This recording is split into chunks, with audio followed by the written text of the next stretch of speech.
Okay, we are off. Let's go. Streaming has begun. Let's see.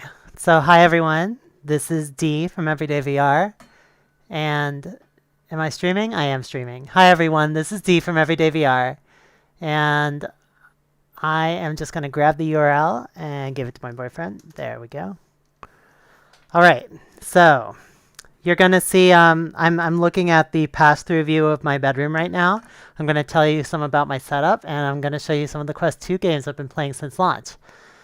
I've got the chat open. Oh my god, I already have people in the live chat. Excellent. That's good news. So, it's telling me my headset is set to French. I'll explain that in a minute. I'll explain everything. So, hi everyone. This is my first time doing anything on my channel in a while. The main reasons for that are that I have been working. I have a full-time job at Facebook working on Facebook Horizon, which is our social VR software. I do some of the test infrastructure. And I also have been learning French actually for the last year because I'm planning to move to Vancouver and I want to get some points on my immigration exam by being a fluent speaker of French.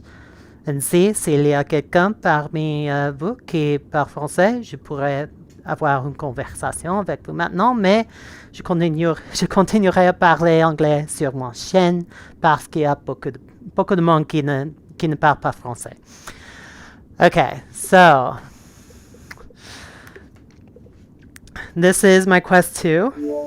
I have not heavily modded my French, my Quest 2 too much. I have the Elite strap with battery back here.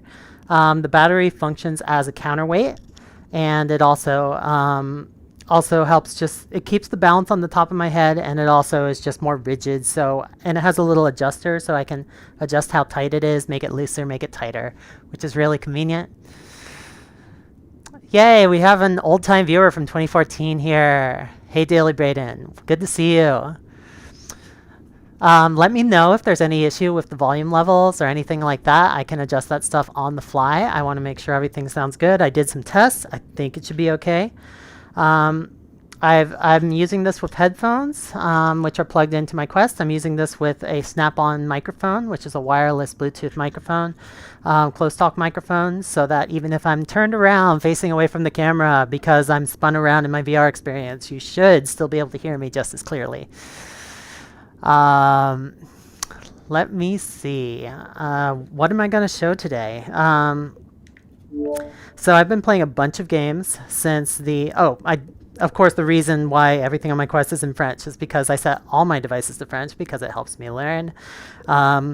This might be a little bit annoying for those of you who can't quite tell what's going on, but I'll explain anything that I'm changing or that you see if you need to know. I'm just going to leave it in French for now. Okay, so I've been playing a bunch of games since the Quest 2 has launched. I'm really excited about the Quest 2 launch because it's vastly superior to the Quest 1. Yay! So Braden here is going to get a VR headset soon. I'm curious what VR headset you're getting and why. Let me know in the chat. So I got a Quest 2, not just because Facebook makes the Quest 2, I work for Facebook, but also because honestly it's like my favorite thing right now because it's way lighter and more comfortable than the Quest 1. Even my Franken Quest modded Quest 1 is like I had that a counterweight. It was still heavy and uncomfortable. It was always slipping around. This is way lighter. The screen is higher resolution. And the reason and it has the official accessory for the strap, which is just nicer than having to mod it. And it has the battery. So if you see here, where can I see there? It says headset 100%, supplementary battery 76%. So in the time when I was getting this video ready, my battery came down from 100 to 75, but I've still got hours of battery life left. Like this lasts for so long with the battery accessory, and it can show you in headset the level of both batteries, which is very, very cool. Let's see what we have in chat. You were going to get a quest too, but Fire Palmer, Lucky, and Force Facebook logins now. Yeah, so, okay. The Facebook login. The Facebook login thing, I'm not a huge fan of it myself. I understand their reason for doing it. They want to integrate everything. They want to be able to integrate Facebook services into stuff more easily.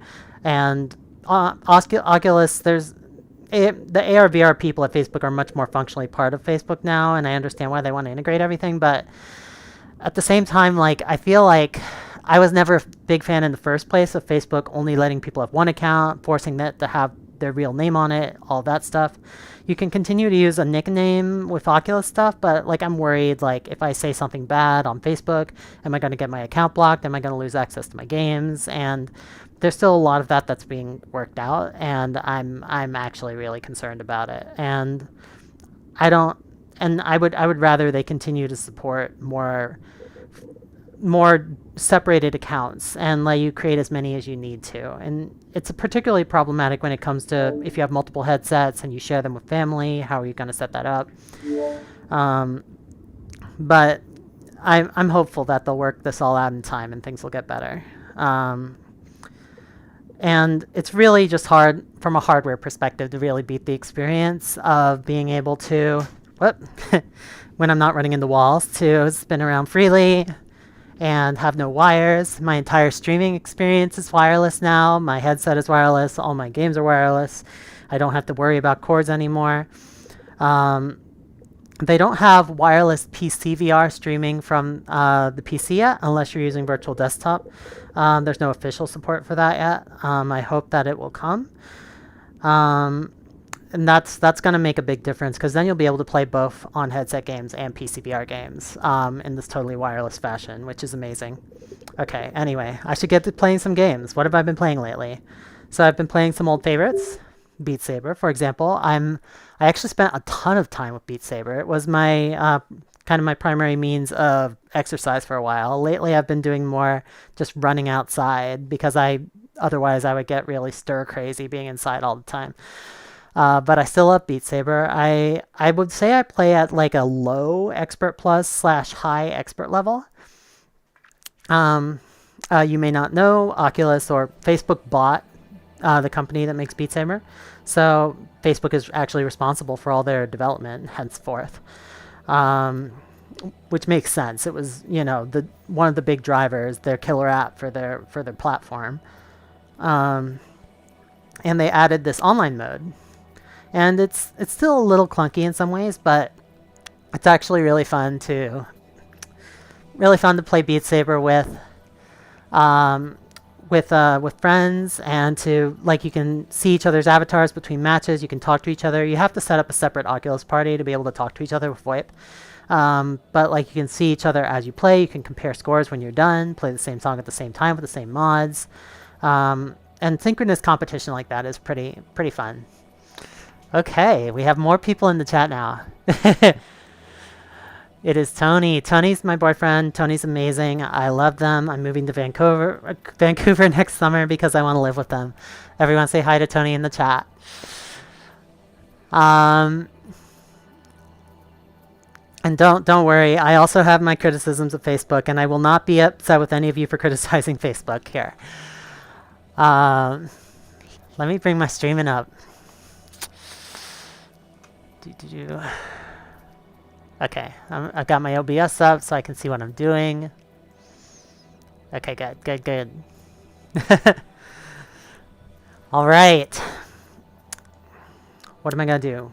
I'm going to just do some solo play for now. I don't want to get... I could set up... I would enjoy setting up a multiplayer to do it live and see what it's like, but it would be a little bit painful to coordinate everything. So I'm not going to do it right now, but I will play you later, Tenny.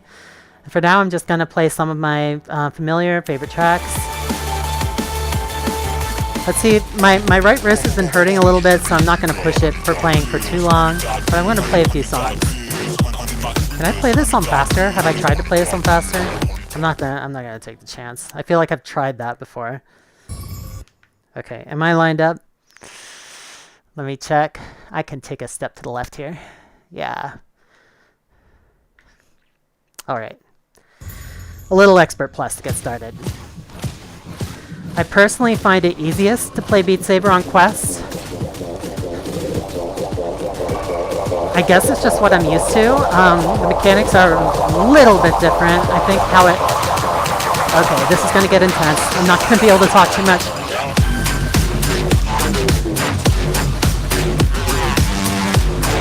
I've done this one better before. I've gotten nearly 100% on this.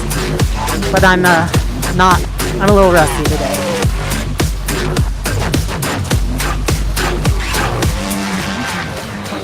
This is one of the easier tracks on Expert Plus.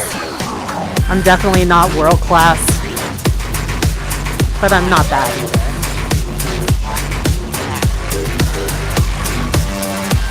I have friends at work who are just insane at Beat Saber, and we play sometimes and compete.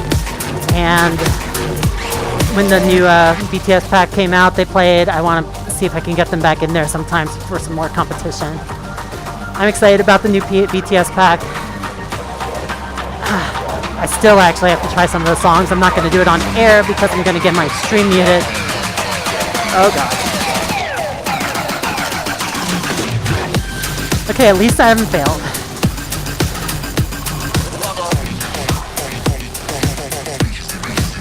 Okay, I should be in the clear from this point.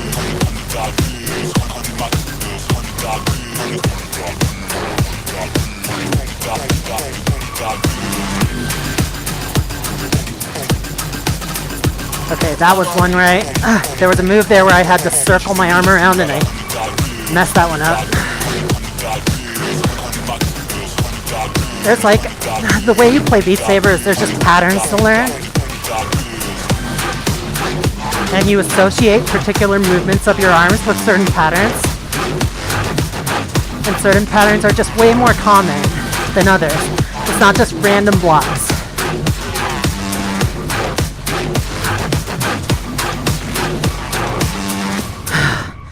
Okay, I survived.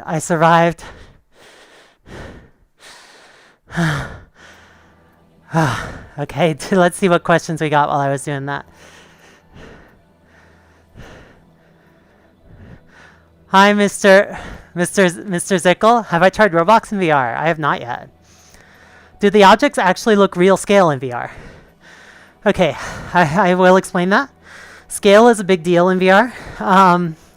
That's one of the biggest differences between VR and flat screen gaming. As you can see, this was not my best instance of this on Beat Saber. I missed about 30 notes. My best score on this one is 550k, and just here I just got quite a bit less than that, but it's a start. So for example, this stick right here that when I hold it in front of my face, like in a normal game you would just be like, I have no idea how big that stick is. You can compare it to other things and try and figure it out. But like I can tell just holding it here that this is like almost exactly like maybe 8 to 10 inches long. And I can, or 20 centimeters. And you can tell just looking at it. The same way you can tell just looking at something in real life. You can feel like if I wrap my hand around it, how much of this bar would be covered by my hand. Like the scale is very apparent. It's especially noticeable in some games like Minecraft. The first time I played Minecraft in VR, I was shocked because like the cubes, as you know, in Minecraft are 1 meter by 1 meter by 1 meter, and 1 meter is big. And you don't expect a block of dirt to be like this big, 1 meter on a side, but they are big. You walk up to them and you're like, whoa. And the cows are big and everything's big. It's quite unexpected. Okay, I'll do a little bit more Beat Saber, then I'm going to move on to something else. Let's see what people are talking about. What does the field of view look like? Is my entire view just the game? My entire view is not the game. The way it works is it's a lot more of my view. The best way I can describe it is imagine you're walking around in real life and you're wearing ski goggles. If you're walking around in real life wearing, like ski goggles, like there's going to be a periphery of your vision that's kind of blocked out. Like if you're walking around in the mountain when you go skiing, or you're waiting in line at the ski lift, like this is a lot like what that looks like. It's like there's a periphery that's blocked out, and but pretty much like the entire center, 90 degrees or so of your field of vision is totally totally visible. Whereas with a normal monitor, it's no more than 60, usually closer to like 50 or 40 or even 30 degrees. If you have a TV and you sit in your bed and watch TV, that's usually no more than 30 degrees field of view, sometimes less. Whereas this is 90, and that's a huge, huge difference. It feels like that I am surrounded by this place, even though I'm wearing these virtual ski goggles. It feels like I'm surrounded. And because it tracks my motion, like the best way I can describe VR, for those who have never tried it, I always say this. The best way to describe it is, imagine that you went to bed, you had a dream that you were inside a video game, and you were walking around in the video game. You could look down, bend down and look at things, you could grab things, and you could see the video game all around you. You're literally immersed inside it, and you're living in the game. And it's not like being in the real world, because the graphics are video game graphics, and obviously the quality is a bit lower than what you would expect from the real world. But as resolution's gotten better and better, like the graphics get better, everything is more compelling, more realistic. So it definitely is very, very cool.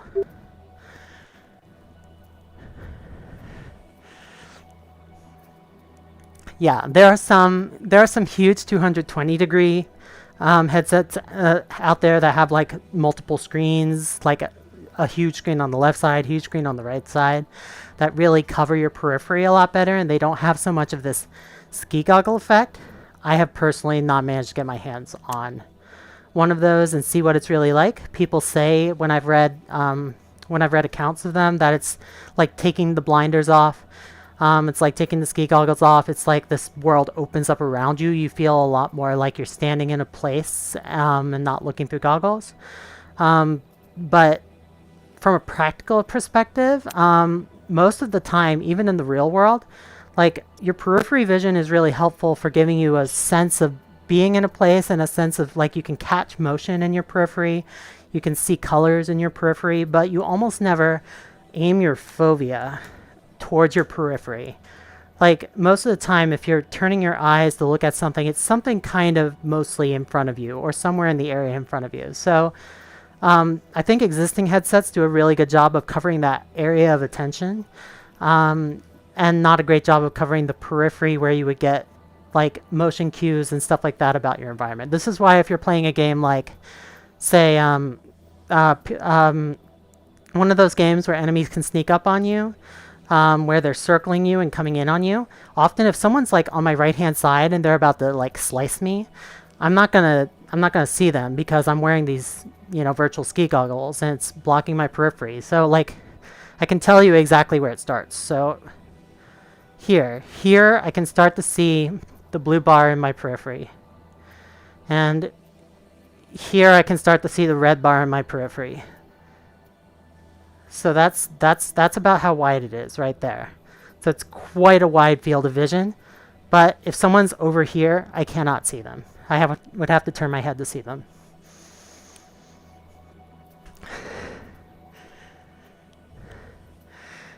When did I first find out? How did I first find out about VR headsets? I will tell you after I play this song.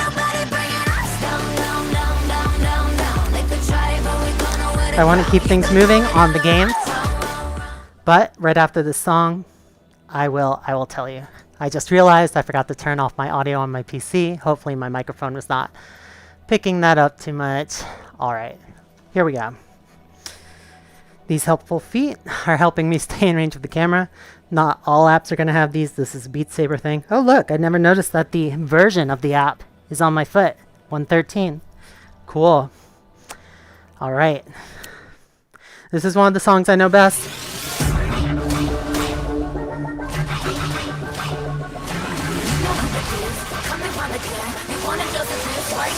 I have one of the top scores in the world in this, because I played it on fast mode with with oh, I can't believe I missed that note. Because I played it on fast mode with ghost notes before and done.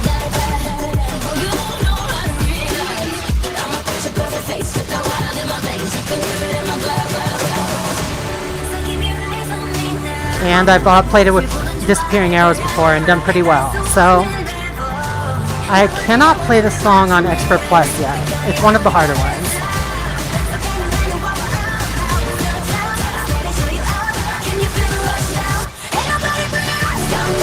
If you watch which songs I like, you'll notice a pattern where I like songs that have female vocalists. It's just something I'm into.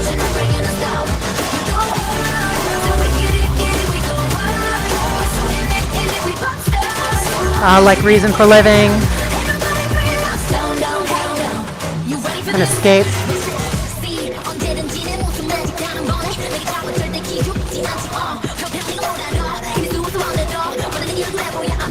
Oh, this rap verse is so hard.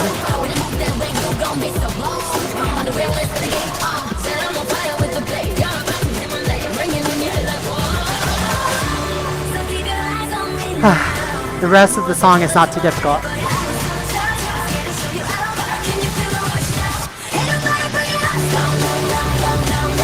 On the left, and then we'll do it on the right. And then the last verse, it'll be in the middle. The ones in the middle are not so hard.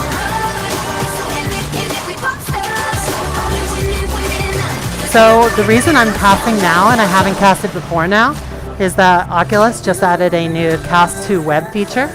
Cast to Web, if you're not familiar with it, is direct casting from your Quest to your PC. And the video quality is pretty good, and you don't have to use any other devices, and you can just cast directly from that. And because that exists now, I felt like it was time to actually do some streaming again. Because I mostly play Quest these days, but there was not really a good way to stream Quest until now. Like I could, but the quality was kind of inferior. Okay, that was not a great play of that level, but it was not bad. I missed like 10 notes or so.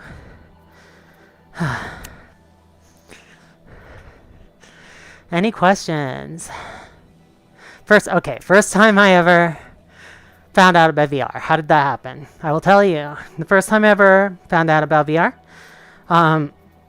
So I was into VR even when I was a kid in the 90s.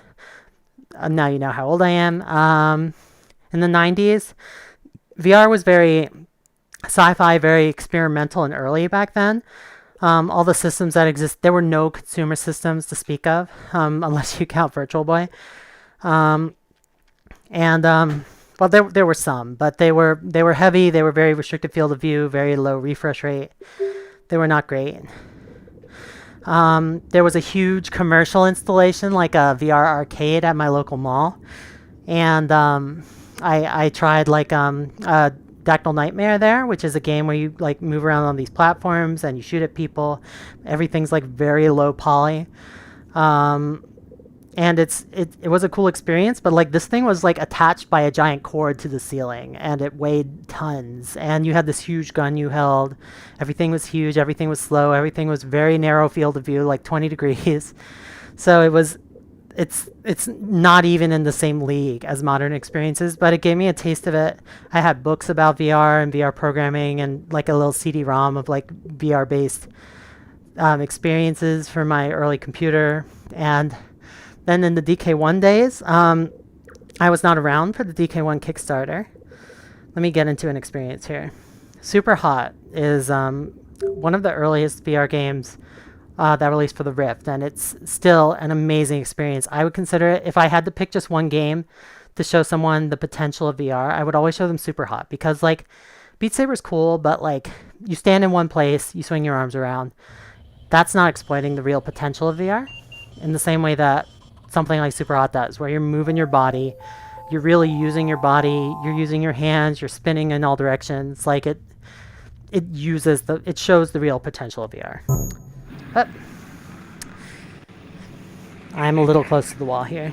I'm gonna reposition. Okay. This is translated in French as well. Atteignez la pyramide. So, what was I saying? So I heard about super hot texture. So I heard about the DK1 actually from one of my fellow grad students on a mailing list when I was a grad student at UC Berkeley. And I just got like super obsessed with it because I looked it up. I was like, the fuck is this? How is this possible? Is this really VR? Because we hadn't had VR. VR had been out of the public consciousness for like 12 years, for like 15 years at that point. And the idea it could come back in a consumer accessible way was just like unfathomable. It was a game changer. The DK1 changed everything. It was the birth of the modern industry. And I got into that around, I think November of 2003. And then that's when I started my channel. Whoa. Whoa. And that was when I got my DK1 dev kit, which I will admit I mostly used for playing demos and not so much for development. But it got me really excited about the potential of the platform. Hey there. I'll take that. I'll take that. Oh shit. That guy got me in the face. Okay. Let's try that one more time. If you're not familiar with Superhot, the concept is if you hold perfectly still, so does everyone else. But if you move your head, they move a little bit. If you move your hands, they move a little more.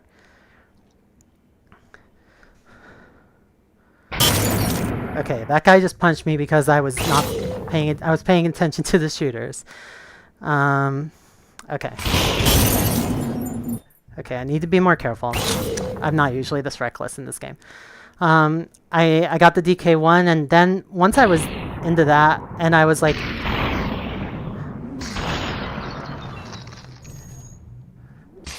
okay, they shot that guy in the back. Cool. Once I got into the DK1 and the Reddit community for the r/Oculus Reddit community. Okay, dodging bullets.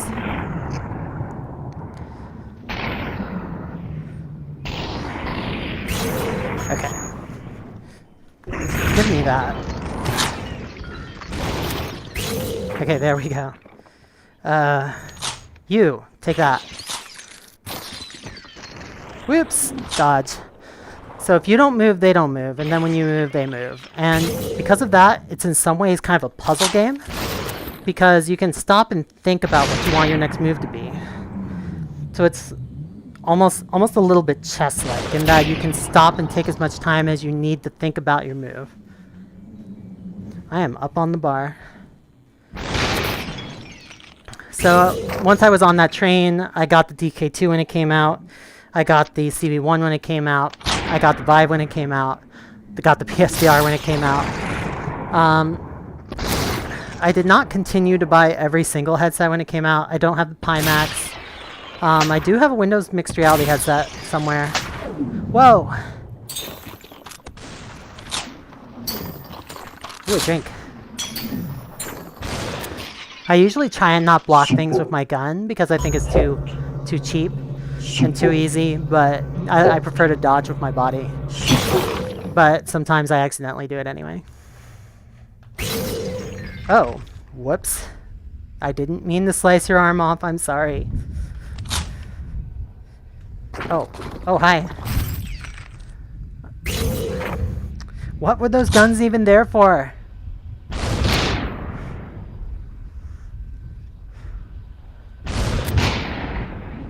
Okay, that one should hit him.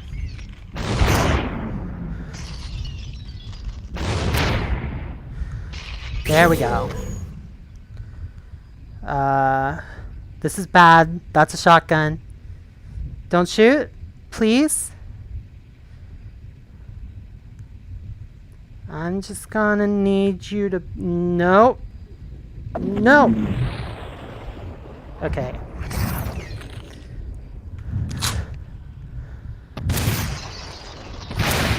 I took those bullets with my left hand. Your hand can get shot and it doesn't kill you, but it puts your hand in the wavy state where you can't use that hand for a while.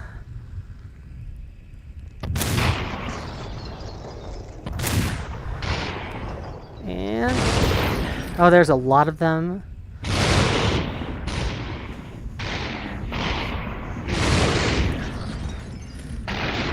Okay, I'm just gonna hide down here. Oh, that's out of ammo. That's a problem. That's also out of ammo. That's also a problem.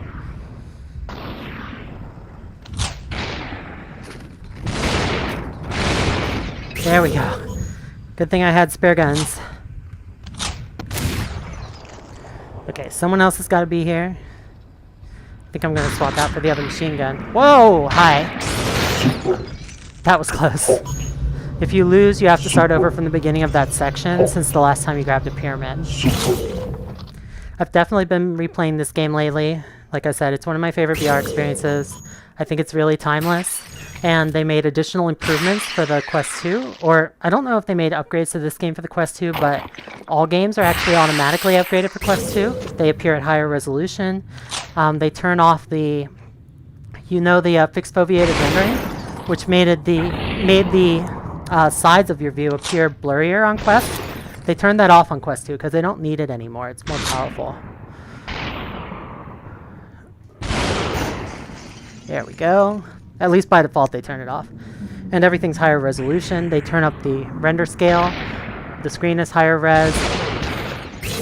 So you automatically get a visual upgrade on every Quest experience, whether or not they've actually made improvements to the game for the Quest.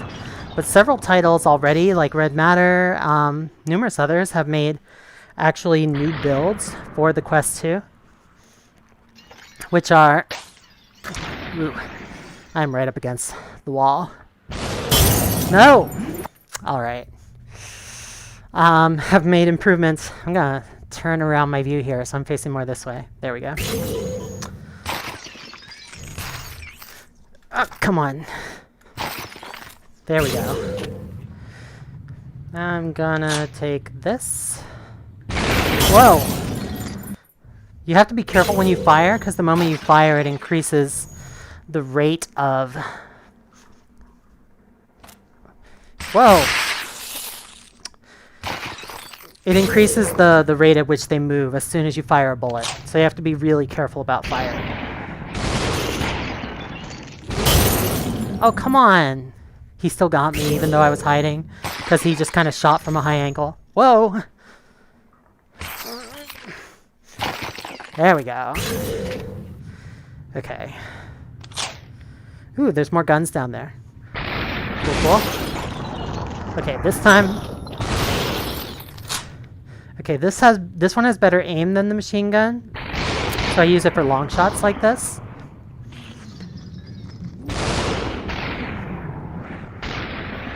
Oh, did I miss him with all of those shots? They went into the railing. I missed him again. There we go. Thank you. Thank you. Anybody else? Well.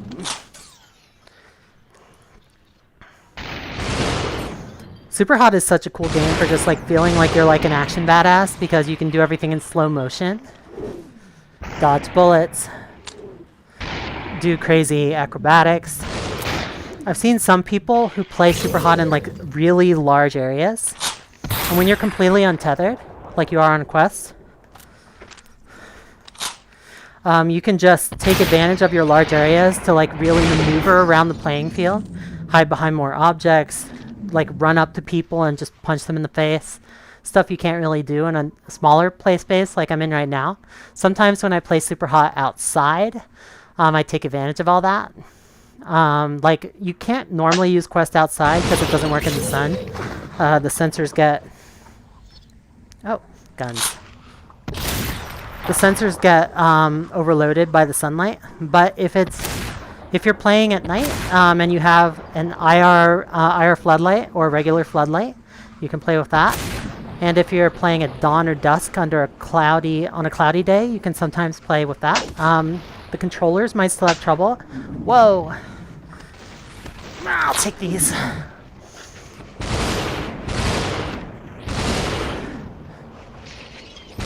Come on, come on. Oh, that's trouble. There we go. Sometimes even if the headset works and you have positional tracking, your controller still won't work in direct sunlight because the infrared from the sun is so bright that it can't see the infrared lights embedded in the controller that it uses for controller tracking. So it really works best on a really, really dim day or at night with floodlights. All right, let's see what people have been talking about. Oh, hey, someone I can ban. That's exciting. Let's see.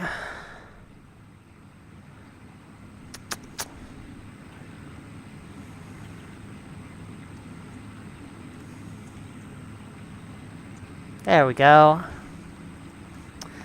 Please be respectful.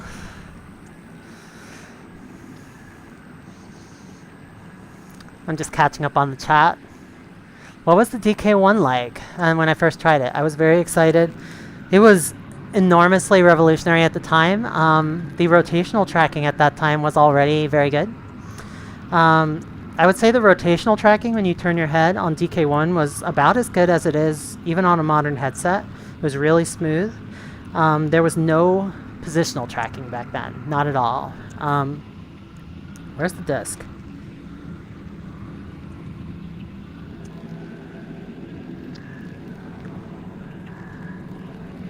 Why can't I find the disc? Oh, there it is. Okay, so this is the weird. This is where this game starts getting weird. I have to put this disc in my head, load it up in my head. There we go. And now I'm not even using the in-game headset anymore. I'm just like playing in my head. Maybe I'm like bionic. I don't know how this game works. It's creepy. Whoa! I need that. Give it to me, please. There we go. When you grab a gun, that also advances time quite a bit, so you have to be careful with that. I was really excited when I first got the DK1 because, of course, I'd never seen virtual reality anything like that before. It was a huge jump forward. It worked at home with my PC. It had a full field of view. I was excited about just like anything, like even just a basic Unity demo where there was like a cube sitting in front of me. I was so excited about that on DK1. Because, you know, you could reach out and put your arms around it. There were some really good demos. Whoa! Shot in the chest. There were some really good demos back then. There was one called, there was this, they were demos that were more art pieces than they were games, because there were no playable elements. It was, whoa! Just an environment. Oh, come on. It was just an environment more than it was... It was just an... Whoa. It was just an environment more than it was a playable game. A good example of that... oh, I'm blanking on the name right now. There was this cool playable... there was this... I think it was called Blockus, or I can't remember, but it was like you were in this room. It was like a post-apocalyptic room, and there were Tetris pieces falling outside.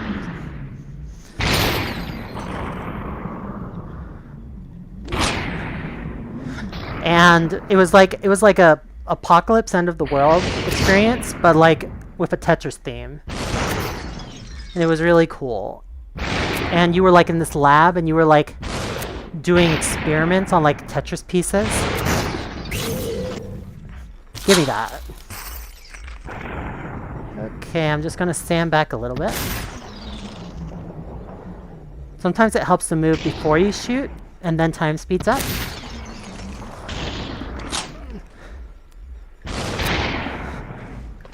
Uh-oh. Oh, how did he stop that bullet? Oh, the giant pyramid is near. Alright. What now?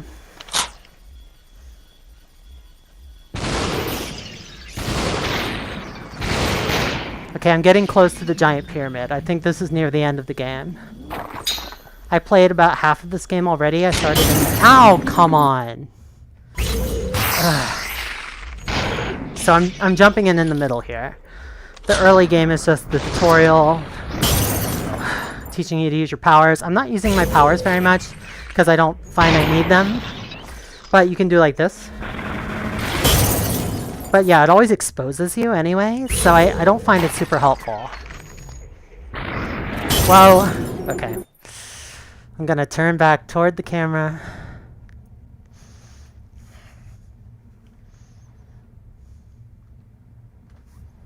Alright. Let me just check in on my comments here. Comments say... Portal? With the gun that made blue and orange holes in the wall. Yeah, I know about Portal. Hi, Hypermation. Good to see you. Whoa. Whoa! Okay, there was no way I was going to dodge that. There are no Portal games for VR yet. No one's really figured out how to do that in a way that feels comfortable in VR. I think at one point Valve was working on some kind of Portal game because they had a number of Portal related demos for the Vive. And that makes me think they must have been working towards something. Or maybe they were just, you know, leveraging the assets they already had. But there's a lot of... Whoa!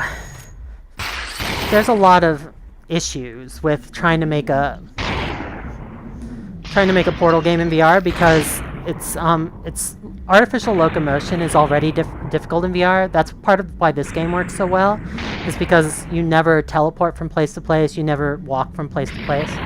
You're just it moves you from scene to scene after you kill all the guys in one scene, and you're staying stationary, except for your one-to-one real-life locomotion.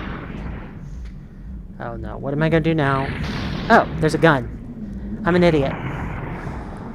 Okay, I'm gonna take this. Aim. I gotta aim. Oh, hi, you're still alive. Cool.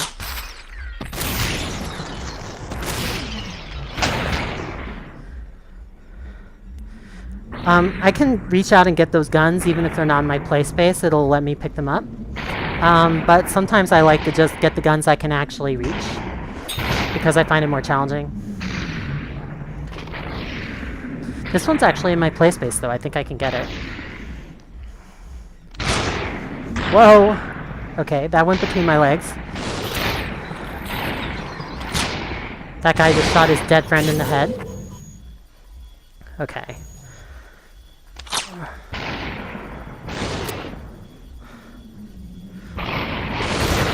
Okay, I don't want him to shoot me with the shotgun because the shotgun does a big spread of bullets. It's very scary.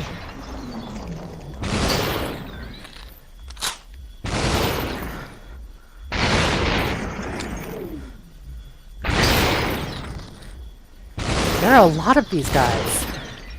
I guess I'm getting near the end of the game. They start giving me more and more guys to shoot. Whoa! Oh! I got hit by a shotgun. It happens. One sec.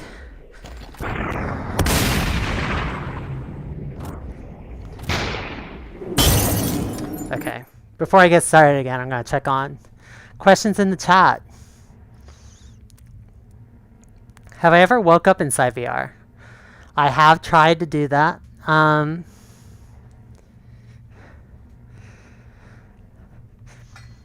My boyfriend says I should make them a mod so they can ban shitty people in the chat. I think that's a great idea. How do I do this? Ajoute.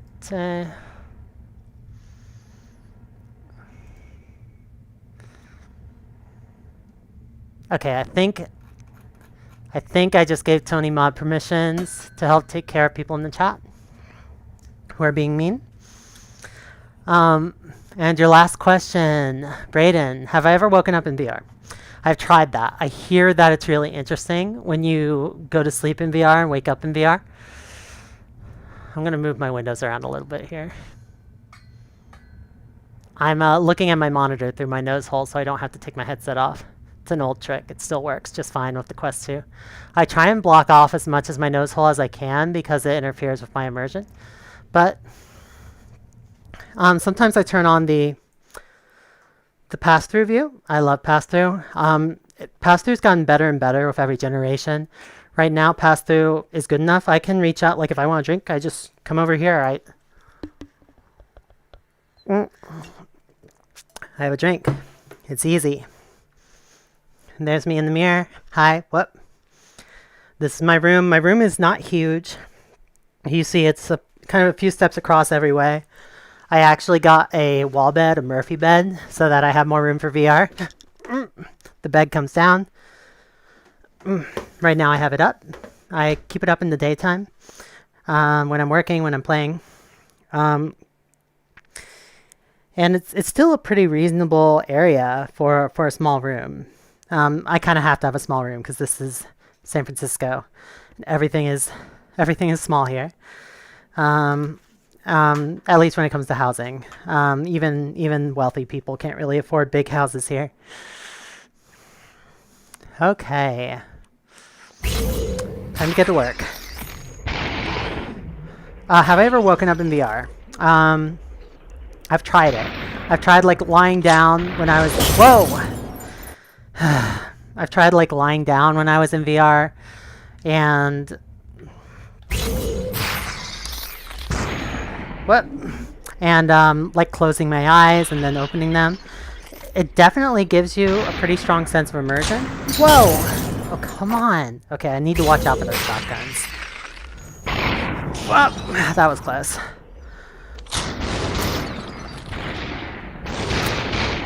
There we go. I think I can win this game in this session. I'm pretty close.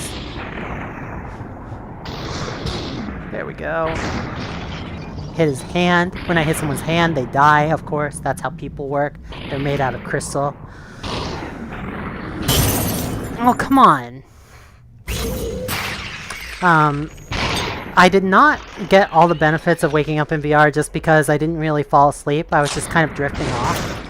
I don't think I've ever fallen asleep in headset and then woken up in headset. I still want to see if I can pull that off. One of my favorite experiences to try that with is Naturechex VR. I'll show you that in a little bit. It's kind of just a nature experience with like lots of nice soothing environments. Good for meditating or whatever. Whoa! Whoa! I want the gun, but now it's out of reach. That's a problem.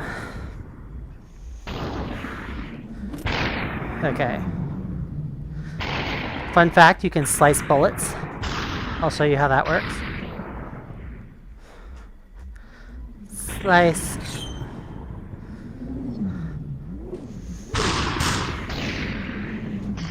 Okay, I should be able to get that guy's gun and finish off the third one. Eventually they start running towards you because that gives you a chance to get them, even if you have no long-range weapon.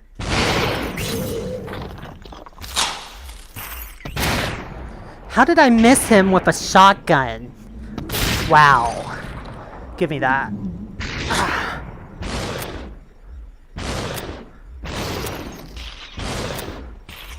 There we go. The handguns have great accuracy. I like to exploit that. Okay, this stage has a lot of enemies. Whoa! That was very, very close. When these streaks go right in front of you, you can really see them, like... They feel like they're 2 inches from your face. It feels like they're this close. It's really, really scary when they go right in front of you. And they just, you know, they almost hit you. Damn it!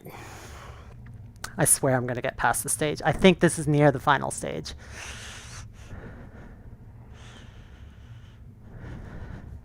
Who else is in the chat?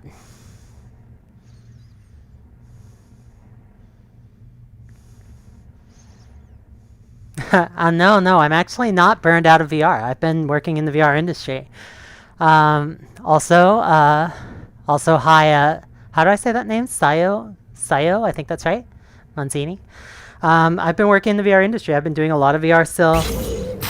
I was absolutely excited about the launch of the Quest 2. It was pretty much just a matter of I was focusing on my job and I was focusing... Oh, come on. I was focusing on my job. I was focusing on learning French. Comme j'ai dit. And... Oh, I don't know why I'm having so much trouble with this level. It is near the end of the game, so... Come on.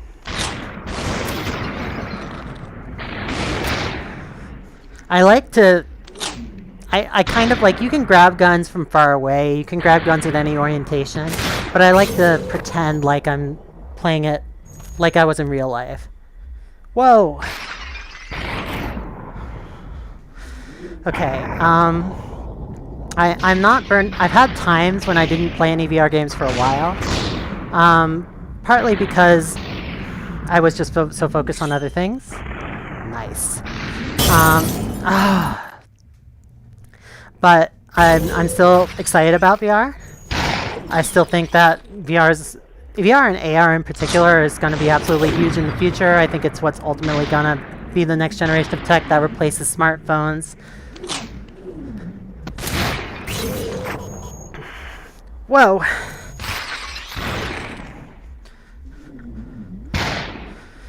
I think there's been huge improvements year over year, especially when you compare it to something like smartphone development that's highly incremental.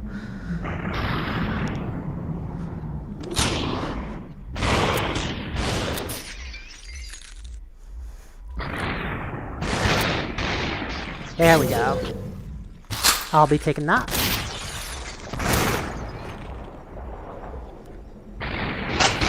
Uh-oh, out of ammo. I have a second shotgun.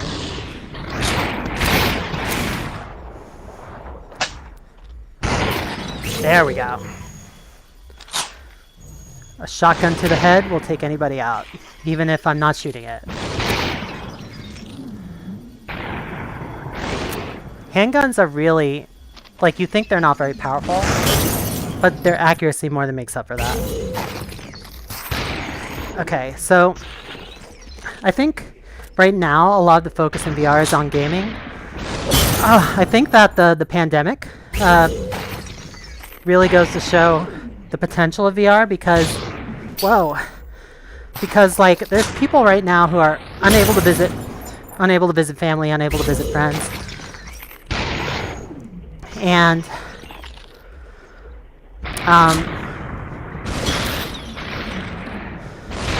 being able to see friends in VR, like I do this with my boyfriend sometimes, just being able to hang out in VR chat and hug and spend time together and feel like you're really in each other's presences, like that. I feel like that really serves a primal need that other technology does not.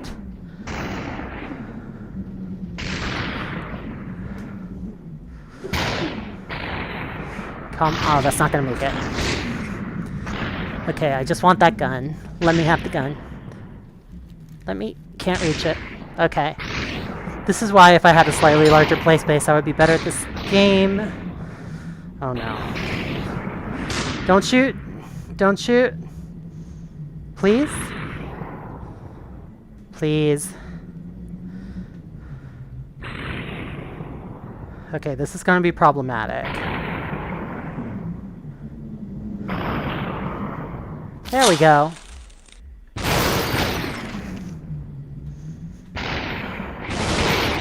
I did it.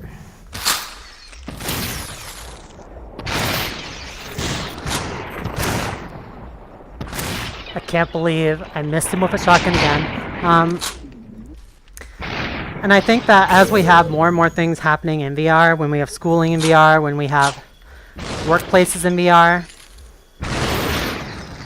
I think that it's going to become a safer way to work. It's going to be better for the environment with less commuting. It's going to be able to bring together people from different communities throughout the world and really help people connect. I think there's just a ton of potential for VR. Whoa! Oh, that was too close. That was too close.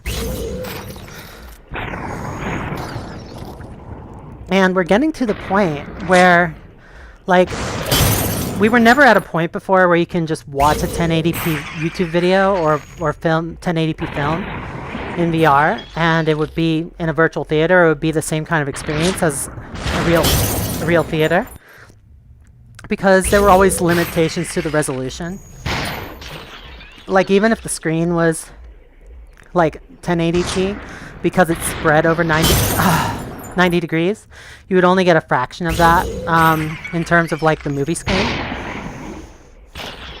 But that's really changed over time. Like on a Quest 2, I would say I can tell the difference even between a 1080p and a 1440p video in YouTube VR. Like the screens have gotten so much better. 1080p is very visible now. And so and 1080p is kind of, I feel like even though there's a lot of 1440p and 4K content out there, like so much has stabilized at 1080p because the added visual benefit of going higher is just not super worth it for a lot of people. That's why I'm streaming the stream in 1080p 60, incidentally. Come on. No! Okay, there we go. And so we're getting to the point where virtual screens in VR are as good as 1080p screens in real life, which opens up all kinds of possibilities for virtual working, virtual reading, virtual schooling. Like when you can have virtual 1080p screens, like you can do virtually everything that you can do in real life with a good level of quality. And that's the kind of displays we have now, which is just a huge step forward.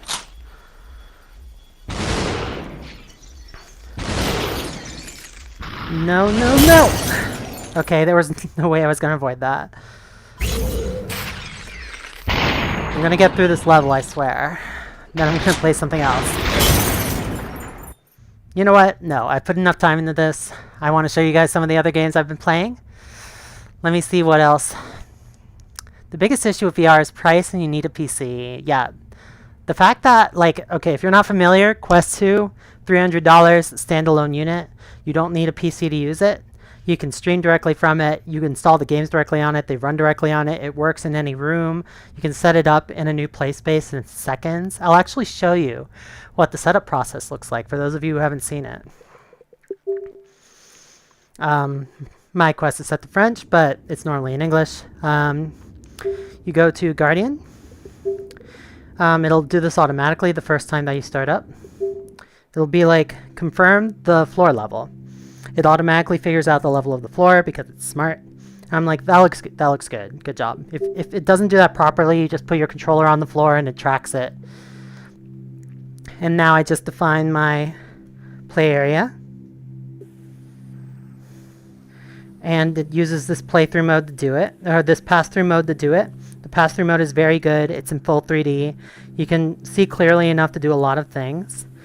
I don't remember if I've ever mentioned this, but I actually have an IR floodlight in my room sitting on top of my shelf here. And I don't think, is it plugged in right? Yeah, so you can see this light shining on my hand. This is all infrared light. In real life, this light is completely invisible. If I turn off my lamps, turn off my room light, that light up there will still light up the room with infrared light that my Quest can still see. So I still have tracking even if I'm completely in the dark, as long as I have my IR floodlight, which I find really convenient because I love to get all the lights out, be fully immersed, not see any light through the nose hole. It's a really cool feeling. Here's my Limit Guardian. Guardian Boundary. Alright. Zimtalk, what up? A lot of old friends here. Hi, Diogo. I understand everyone's frustration about the Quest 2 and the mandatory Facebook login. I'm also frustrated about it, but I understand why they're doing it as well. Okay. What else have I been playing? So I've only shown you some classic games so far that you're already going to know. I'm going to show you some of the other games I've been playing. So I mentioned Nature Treks VR. Nature Treks, it's a great It's not really a game, it's an experience for people who really want just to kind of relax. So here's some lovely grass and water, and you can choose all these environments. They're at different times of day, they're in different environments. This one's in space, this one's in forest, this one's in Africa, this one's at the beach. All that kind of stuff. I think Blue Moon is my favorite. So they're kind of just relaxing, kind of Zen experiences. And it's actually, it's not just a fixed world, you can actually make changes to it. So yeah, this is one of my favorites. There's just this blue moon up there. And sometimes I like to just because with the quest it's totally unwired, so I can, if I want, I can just lie down on the floor. Now I'm here in the grass, looking up at the trees. If you wanted to try and fall asleep in VR, this would be a very good experience to do it in. Oh, hi, owl. Gonna hop over here. I think you can walk. I think there's a button to walk. Yeah, the left trigger walks. And then the right trigger does a little teleport. And the other really cool thing you can do in Naturetreks VR, besides just chilling and enjoying the environment, is you can change things around a little bit. Say that I wanna be here, but I'm I don't want to just be on this open coast. I want some trees to be defining the landscape a little more here. I can be whoops, wrong button. I'm gonna take this tree, I'm gonna be tree over there. Boom, we have a tree. And then I can be you know what? I don't want to be under a clear sky. I feel like hearing some rain. I love the sound of the rain. Seeing the raindrops come down on my face. Now we have rain. Just like that. I love the sound of rain, it's relaxing. And if I get tired of the rain, I can turn it off. Which you cannot do in real life. There's some butterflies. They're a little hard to see. This is a very dark experience. I might switch to one of the less dark ones.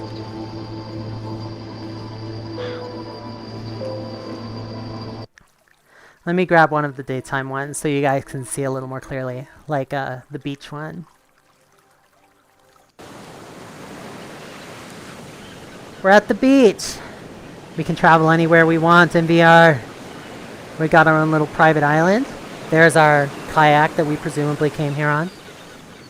You can lie down on the sand. You can make turtle friends. Turtle friend. Turtle friend. Hello, turtle friend. Hello. You're cute. You're a cute turtle. Yes, you are.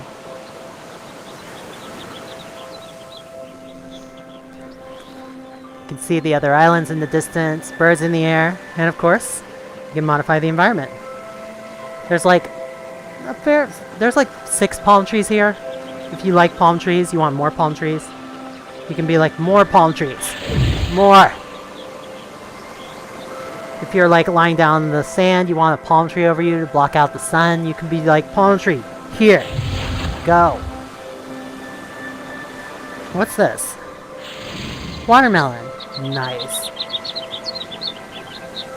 Have some butterflies. What's this one do? I don't remember this one. I think it just made a little burst of light. I'm not super clear what it did. It's cool anyway. I can make it rain.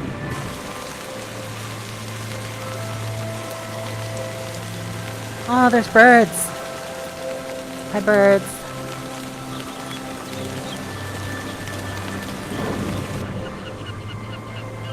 And I can make it nighttime. Now it's night on the island. The flowers light up. You can see the sunset. My turtle friend is still very slowly making his way. Yeah, there's some nice soothing music in the background. It's just it's a really great experience. I really love Naturetreks VR.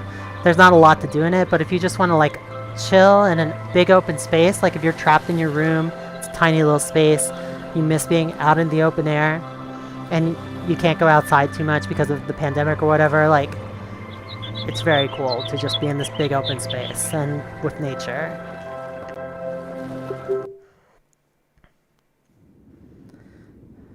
Let's see. There's YouTube VR, of course, which, if you haven't seen it, YouTube VR is great.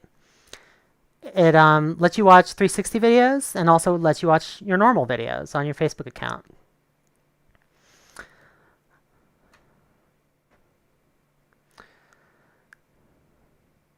So you can scroll through all your subscriptions, you can view them, and when you pick one to view, it comes up on the big screen. Dites-nous, vous êtes arrivé, vous, hier. Est-ce que vous sentez une quelconque inquiétude de la part des... And you can scrub through them just like in a normal YouTube app. You can see all the details. You can download them onto your device to view offline. So I can imagine downloading some YouTube videos in this app and then going on a plane and just wearing this like in your seat on the plane, watching your videos on a giant screen, a giant virtual screen in front of you. You feel like you're in a giant open space and you don't feel so cramped in your seat anymore, which is very cool. You can also, I believe you can move it. How does that work? There's some way to move it to the ceiling.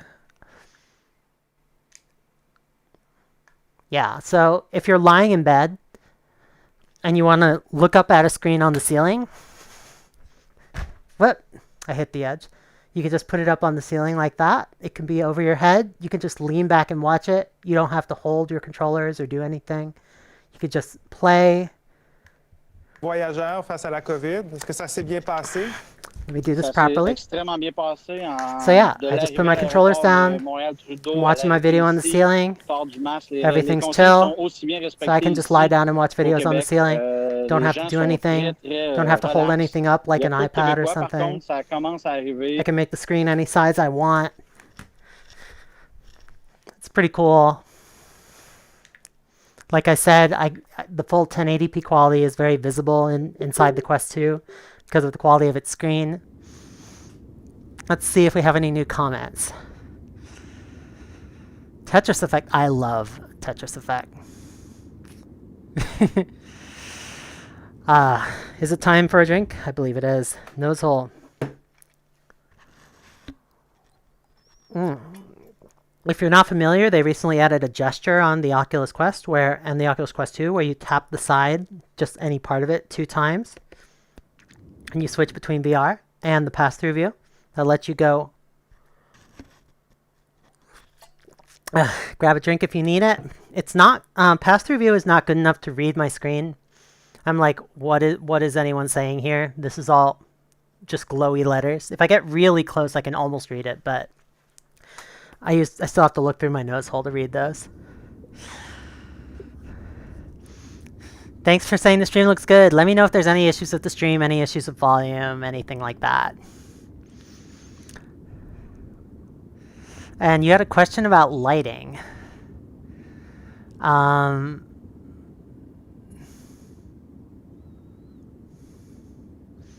I want my room to be completely dark, and would the tracking not work? If you want your room to be completely dark and you have a system like the Quest that tracks, so you would either have to have a system with external trackers like the original Rift or the Vive or the Valve Index, which have invisible external trackers, or you would have to, like I said, have one of these guys.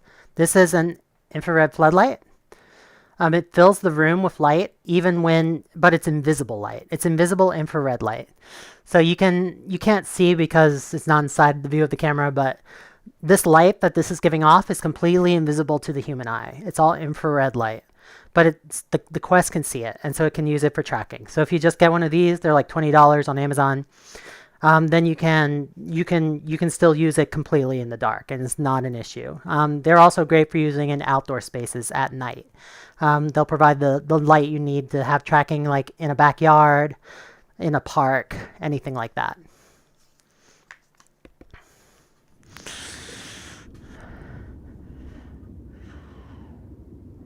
All right. Next, what else have I been playing? Some classic PSVR games. Someone mentioned Tetris Effect. I love Tetris Effect. Tetris Effect is basically just a Tetris game, except that they add a lot of cool like art theming around it. Let me get in the center view here. So there's cool environments around you. There's cool animations and particle effects around you. And the Tetris pieces themselves, as well as the sounds that they make as you get complete lines and all of that. All of that is adapted to each environment. And there's like something like 50 different environments. And they all have different art designs. They're all super cool. This is an epilepsy warning in French. It's made in Unreal Engine, so it has a very different graphical feeling from a lot of the Unity-based VR games.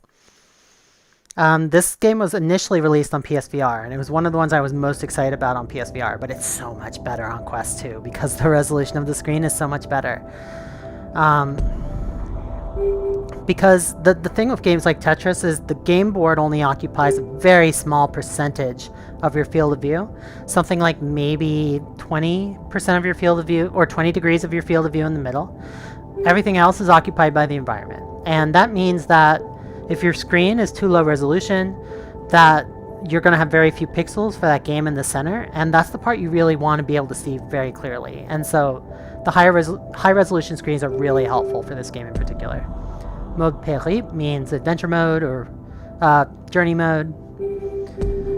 I was in the middle of my journey in normal difficulty. I think I'll jump in here at Jeweled Vale. I'll just do this little segment of 5 levels. Let's go. Each time you start a new level, you zoom into it. I usually play this one sitting down, actually. It's a very convenient sitting game. And you just, you don't really use the motion tracking of the controllers in this one, you just use the buttons, because it's just Tetris. But it's still just like being immersed in this VR. It'll get more interesting as I go, but these environments are all super cool. You'll see what I'm talking about. I just saved up that piece for later.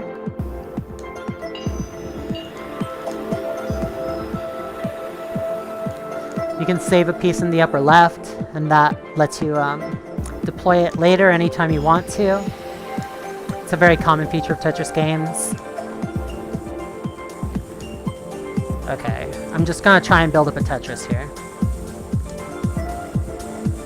Oh, where am I gonna put this? Okay. Okay, there we go. Now I use my straight piece I saved up. We good. I'm currently in a kind of a jewel gem theme, where like the Tetris pieces are made out of little emeralds. Every level has a different theme. The Tetris pieces have different art styles. And as you complete pieces, the art style changes as well as the speed. Ooh, now we've got these lanterns hanging down, and these are in full 3D. And then they start coming next to you. And you're still focused on the game board, so like you notice all this stuff happening around you, but you're not too focused on it. So it's like it's kind of just part of your peripheral environment, which is really cool that the game really leverages that, because there's a lot of VR games where they don't leverage your peripheral environment in the same kind of way, where it's like you're not expected to look directly at it. You're kind of, in most VR games, they expect you at some point to kind of turn toward the things on the periphery and see what's up with them. In this game, it's more like they're there, you see them out of the corner of your eye, you know stuff's happening, but like you're not seeing the details very clearly. You're not directing your phobia toward them, which is really interesting. I think what they were going for is they were going for trying to replicate kind of the flow state that professional Tetris players get into when they're really, oops, I did not mean to do that. When they're really focused on their game and they're really intensely thinking, like just thinking about the pieces, and they get in this flow state and like and they're not like everything's just smoothly, their hands are moving automatically. And I think they're trying to help you do that by blocking out all possible distractions and just having the environment that reacts to the game. And there's no real world distractions, there's no social media, it's just you and the Tetris pieces and the world of Tetris. Why am I doing so badly today? Okay. This is not great. Not great. Oof. Somebody help me. These are getting too high. So you can see as you get more lines, it changes the art, changes the theming. Oh, come on. Not good. It also changes the speed. I think I might actually lose this right now. I'm not usually this bad at Tetris, I swear. I think it's because I'm trying to talk at the same time. Also, I'm making excuses. Alright. That's fine. I'll try to survive.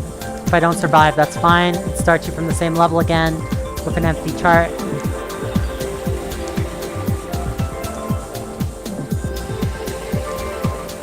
Come on, come on. I only need 5 more lines. If I can survive for 5 more lines, I can do this. Come on. Come on.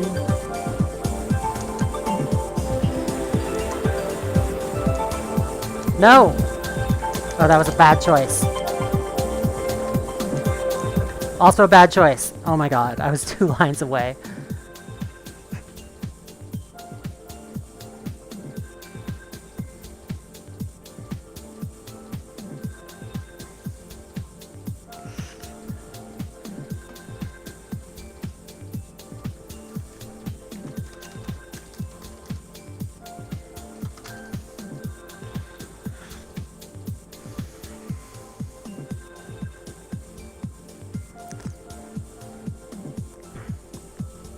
Let's see if we have some questions here before I start back up again.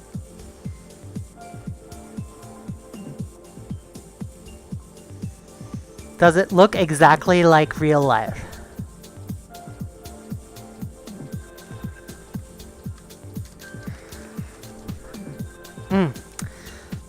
So, it doesn't look exactly like real life. The reason I say that playing in VR is like being inside a video game is that when you're inside a video games don't look like real life. You know that. Like, when you're playing Call of Duty, it doesn't look like you're watching a war film. When you're playing, like when you're in a forest in The Legend of Zelda, it doesn't seem like you're in a real photorealistic forest. Like, you know there's a difference between game graphics and real life. And that is the main difference between VR and real life. Like, you have a sense, like, objects have real scale, real size, the world surrounds you like it does in the real world, and you can look all around at it. But the big difference is, the big difference between real life and VR is that it's made by a GPU. It's made by computer graphics. That means there's especially on a mobile device like the Quest, like there's going to be limitations based on the computer graphics. There's going to be a limited level of detail. There's going to be times when objects look flat because they have a limited number of polygons. There's going to be, like, you can't, like, a good example is you can't really pick up a handful of sand in VR and watch it trickle between your fingers. Like, that level of detail in terms of the physics simulation just doesn't exist in video game engines at the present time. Unless that's like the entire app and that's all they focus on. Like when I was in that beach earlier, like the sand was nice, there was a fair amount of detail in the plants and stuff, but like I could not pick up the grains of sand. I could not build a sandcastle. I could not. The turtle evidently had a limited number of polygons, even though it was still very cute. Like, this is the kind of limitations we're talking about, the same limitations you see with normal video games. But it's still drastically more realistic than a typical video game because the world surrounds you, because things appear to have a real scale and size. And I think that adds a lot to the experience, and it lets you feel things you don't always normally feel. For example, if you're in a social VR experience and someone is right up in your face, it feels like someone's getting in your face. It feels like, hey man, back off. And you don't get that feeling when someone walks up to you in Second Life or WoW. Like, you're just like, haha, our models are clipping together. Whereas in VR chat, it's like, whoa, whoa, whoa, this is my personal space. I need you to not.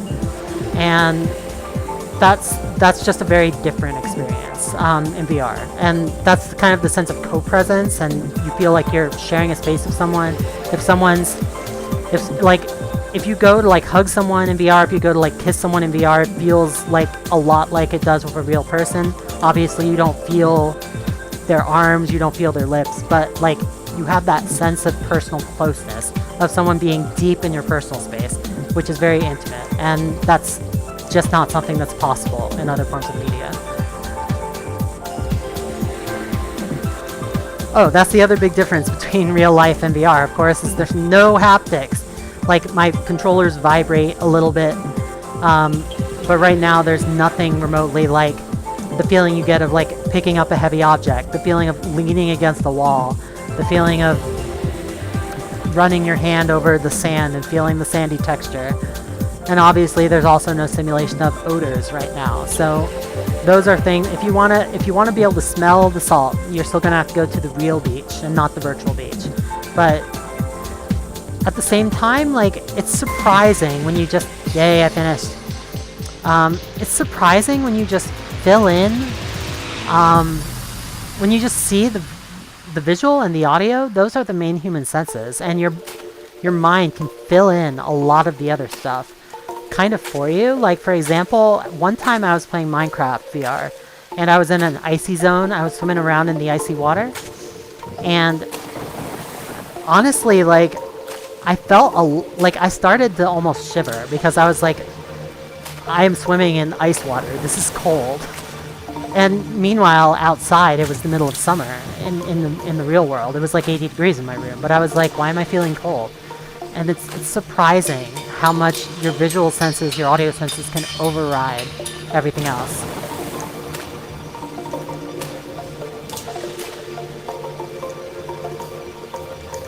Oh, come on.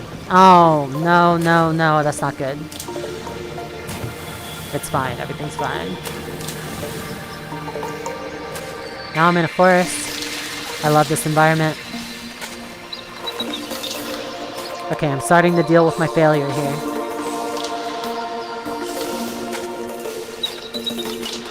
There we go. Okay. How close am I? Oh yeah, I forgot to explain. This game has a thing where it freezes time. You fill out as many rows as you can, as quickly as you can. It saves them up, and then you get extra points, bonus points, based on how many rows you fill out while it's frozen. I can usually get up to about 8. Some people can get 10, 12, 16, like a lot. Oh, I was one move away from getting more. How unfortunate. And let me take a quick look at, see if I have any more questions. The original Rift Coaster. Phantom Touch. Have I tried? I've absolutely tried VR chat. And yes, if you're in VR, if you're in Minecraft in VR, you feel like you're in Minecraft in VR. Like, that is what it feels like. You're looking around, you can pet the sheep. The sheep have giant blocky heads. Minecraft is not necessarily the most comfortable game in VR, because a lot of people who are prone to VR sickness have trouble with artificial locomotion, and Minecraft has a lot of artificial locomotion every time you're jumping around or running around through the world. Pretty much any kind of open world exploration game has that same kind of potential issue with VR sickness. I don't have any issues with VR sickness, very fortunately for me. Well, fortunate as a consumer of VR, not as fortunate as a developer of VR. And so I love games like, say, Windlands and like Minecraft, games with big open exploration, but they're not as popular with the general population because a lot of other people are more sensitive to VR sickness than I am. Whereas games like this, where you're stationary, you can play the seating, you can play it sitting in one place. Games like Super Hot, there's no locomotion. You just move your body, and any place you can't reach that inside your play space, you just can't go there. On the other hand, there's a lot of games too, like Robo Recall, where they've really done a good job of tuning the artificial locomotion to make it as comfortable as possible for everybody. Yes. Of course. But I think the best VR games that work the best in VR right now are the ones where you don't have to use artificial locomotion, because it just feels better when your motion is based on your real motion and not on artificial locomotion, teleporting around and stuff like that. It feels more like when your real movements are mapping onto the movements in game, it makes it feel a lot more like you're inside the world. It's more immersive. So I prefer that, and I think games that take advantage of that, like Super Hot, are more popular for that reason. Similarly, like, I think a lot of the games that are successful right now are successful because of the limitations of modern VR. For example, Beat Saber. Why is Beat Saber a good game? A big part of the reason is because you're using lightsabers. The reason you're using lightsabers is because lightsabers, you don't expect them to have weight. You don't expect them to have a feeling of resistance when you cut through something. Like there was another game that was very similar, Fruit Ninja VR, where fruit comes up, you slice it with a sword. It's a good game, but it's not as popular as Beat Saber. And I think a big part of that is because when you're holding an iron sword, you expect it to have a substantial weight. And you expect when you cut through fruit with a sword, you expect that to feel like you're cutting through fruit with a sword. And that's not what it feels like. It feels like you're cutting through air. There might be a little bit of vibration, but that's it. And for that reason, I think games that are better adapted thematically to the limitations of haptics of VR and the other limitations of VR, like the difficulties with locomotion, I think are more successful. It's very difficult to think of ways to do that creatively, but I think the best games do it.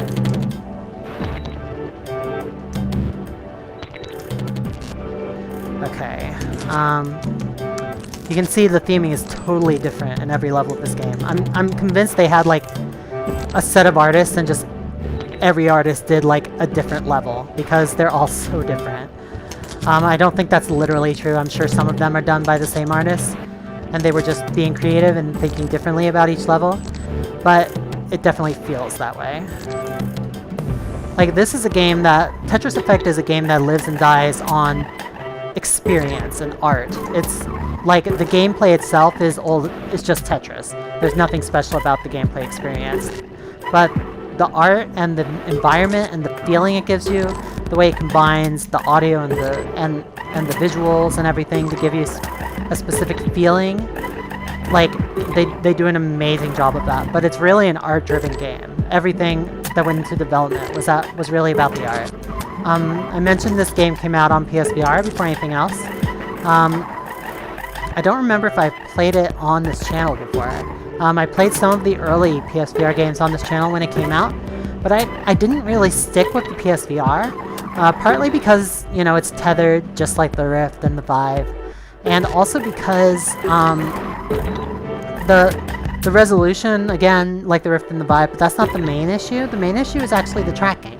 I had issues with PSVR tracking. The tracking system is based on visible light.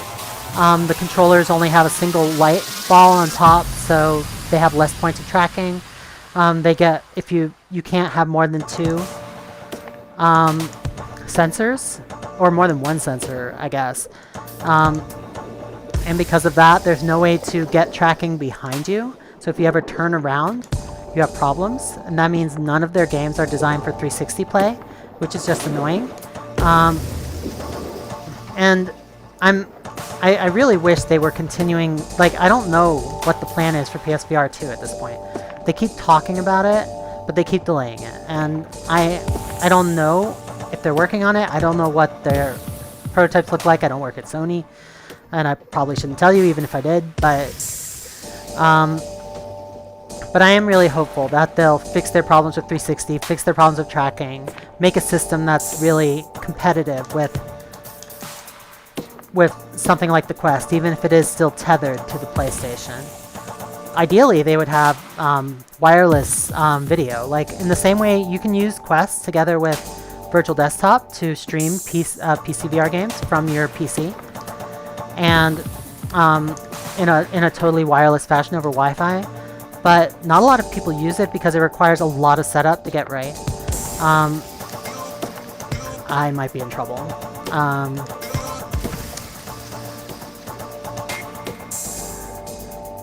Come on. Oh, come on. Okay. No! Alright, I'm fine. Everything's fine.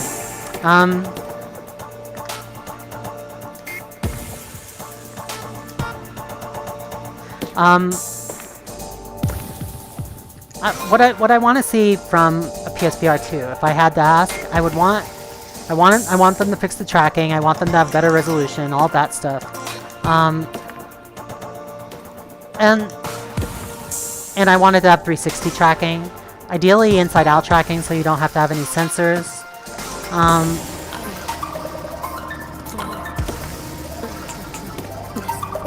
I like the music in this one.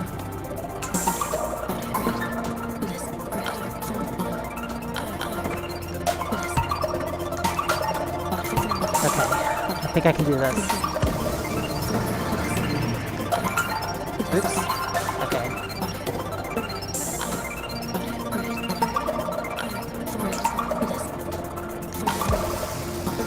This gets challenging as you get toward the end of the set. They get harder and harder.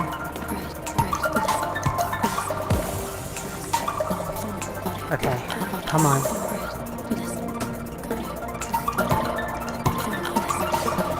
That was bad. Should not have done that. Okay, I'm really close to the top now, so I really have to concentrate on my game. Make sure I slip these in before my pieces fall. My pieces are falling quite a bit faster. There! I made it.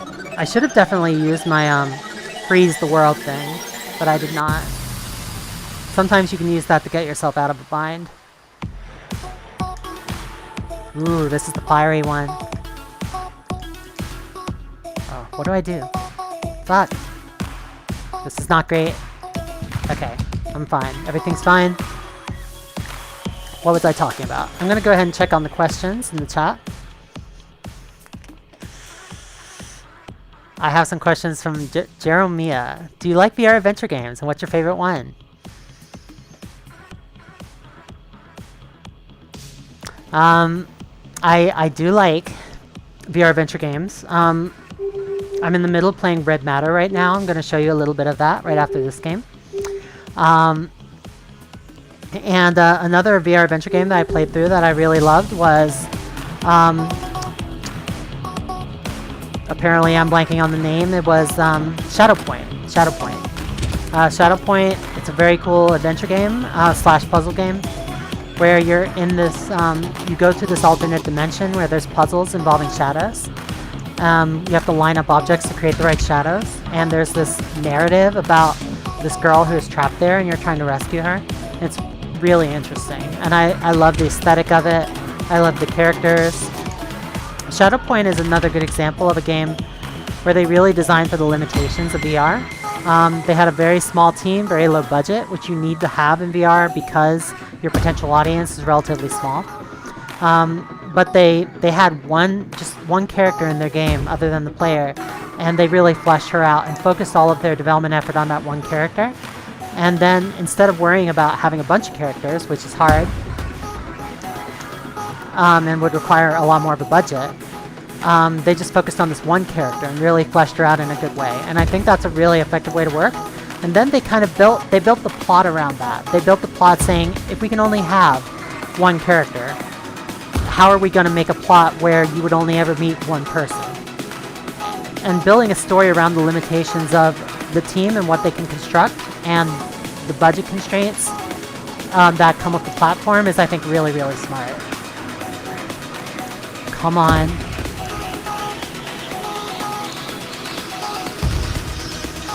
I am not doing so hot. Oh god, it's going fast. It's going too fast. It's going too fast. I don't like this. Okay. Fortunately, it pauses a little bit when the pieces get down to the bottom. So that gives me a chance. A little bit of a chance to try and arrange them. But it's still very difficult when it gets this fast. Come on. No! No! No! Okay, this is bad. The situation's gone from bad to bad. Bad to worse. Out of the frying pan into the fire. Don't like this at all.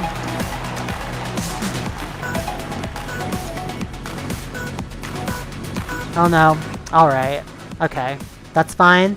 I should have used my freeze power there. I can just continue. I think I'm actually gonna dip out, because you guys have seen enough of Tetris Effect at this point to get the idea. But I did unlock all the levels in the sequence. I almost finished the last one, so that's where I was.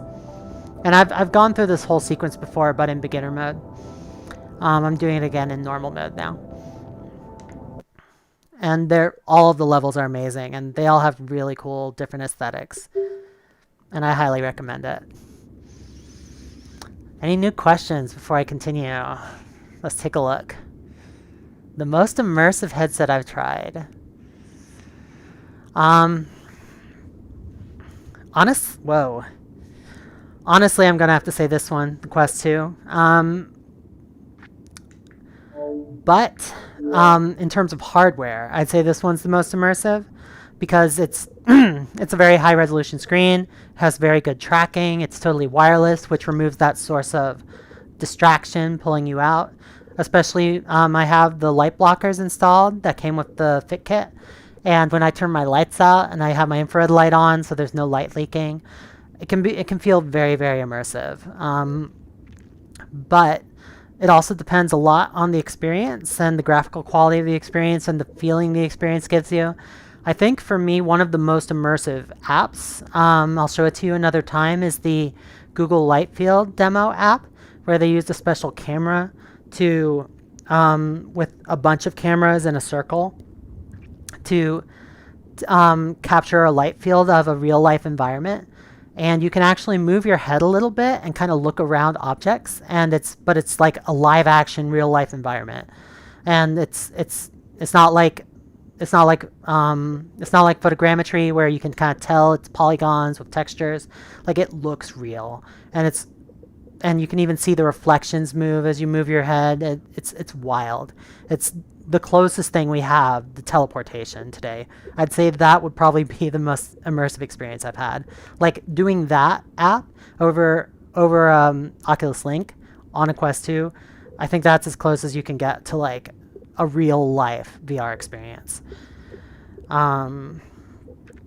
Cubism. Let's talk about Cubism. This is a new game. Never done this before on this channel.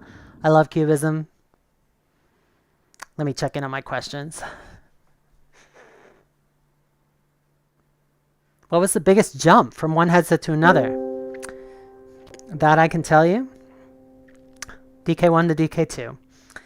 Because the DK2 screen was dramatically better. And it had positional tracking for the first time, which let you move around the world.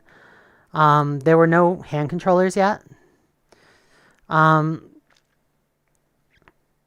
But just being able to have full 6 degree of freedom to move around, to lean down, to move around things, walk around a little bit, like, and to have like that full 6 degree of freedom tracking together with considerably better graphics to the point where like the pixels on the side of DK1, I like to say they're like the size of dogs.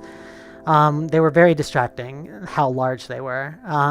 Whereas on DK2 there was a very noticeable screen door effect. It was still very low res, but that issue was not as present. So I think that was the biggest jump. The jump to Vive was huge because that was what added hand controllers as well as full room scale VR. which until that point, no one really imagined. Um, and the jump to the Quest was also huge because inside out 6 degree of freedom tracking, completely wireless, no sensors. They made that work. I thought that was going to be 2-3 years out from where it was. And they just leaped ahead with that. And it worked so well. Like honestly, I think the Quest tracking is better than the Rift tracking. Just in terms of precision, in terms of being able to get close to the floor and not get out of the range of your sensors. And they've made it better and better over time. Like there used to be trouble when you get your controllers really close to your face with the camera still tracking them correctly. But you can see it does a really good job of that now, even if they're obscuring or occluding each other. Like they've fixed so much with the tracking, and it just keeps getting better. The main limitation is if your hand's behind your back, it doesn't really track back there. And so if you're in like VR chat and you're reaching your hands behind your back, your hand might do something crazy back there, and other people won't see the movements you're actually making. That might be something they change over time. We'll see how that goes. Settings. Let me turn the audio back on. I turned off the background music because sometimes I actually like to just put on my my headphones and not plug them into the Quest, and I'll just play like a Spotify playlist from my PC, and then I'll play this game inside the Quest. And I can still hear on the Quest speakers like the sound effects, but I have my own music. There's not a way to like play background music inside the Quest. It doesn't have any features for that, so I just use my headphones, but it would be cool if it did. All right. So this is Cubism. Cubism is a puzzle game. The way it works. So I'm gonna reset this, show you how it works. Here's your target. This is what it starts as. It's like you have to make a rectangle. Here are your pieces. Make a rectangle. If you've ever done tangrams, it's a lot like that. These kind of puzzles show up on IQ tests a lot too. So you can be like, I'm going to do like that and do like that. Oh, but now there's no place to put this guy. If it goes outside the boundaries, it kind of flashes and makes a sound effect to let you know you fucked up. It's actually 3D. It's not just 2D. It can poke out that way. And the correct way to solve this puzzle is like that. And as you get farther and farther, so the first one, these are all flat shapes. The second one, they start to get a little more interesting. You get these 3D shapes, and you have to fit them all together in this 3D pattern. You can see I've solved a lot of these already. As you finish them, it activates this music note that lets you play a note for each level you finished.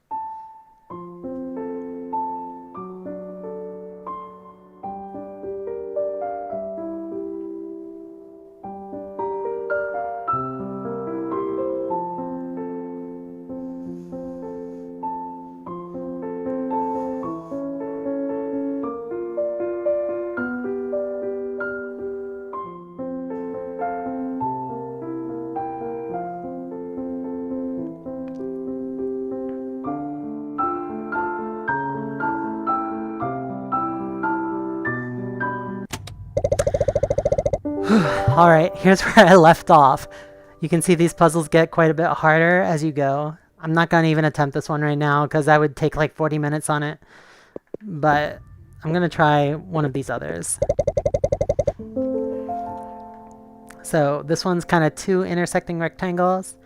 And here are my pieces. Let's see if I can kind of fit them together.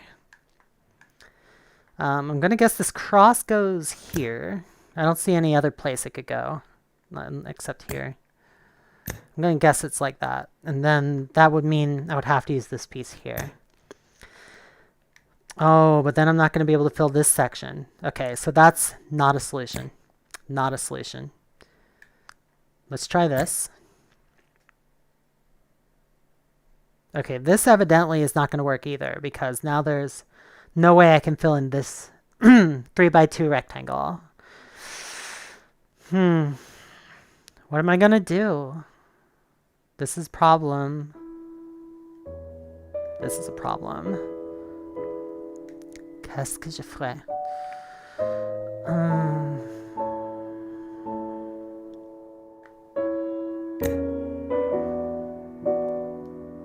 Can I do like that?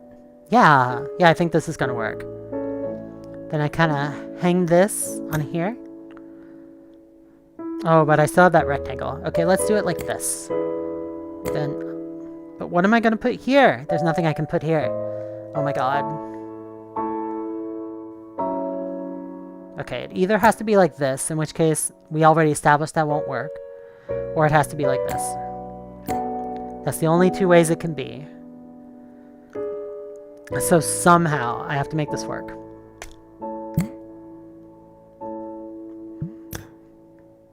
There. Now. Oh no. No. No. So close.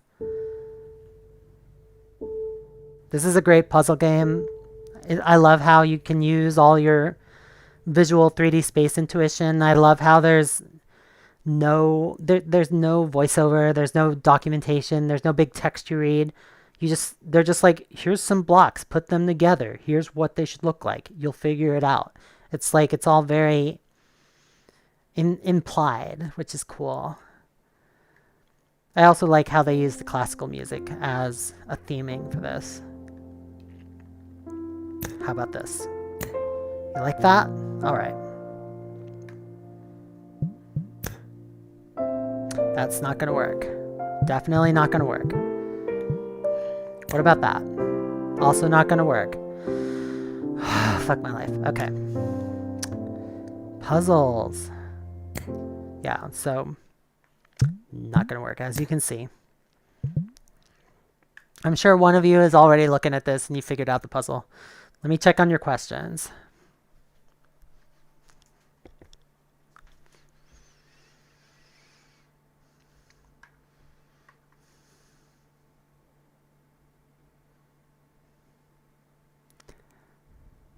Yes, I remember the Yay 3D viewer. Most nostalgic video game I played as a kid.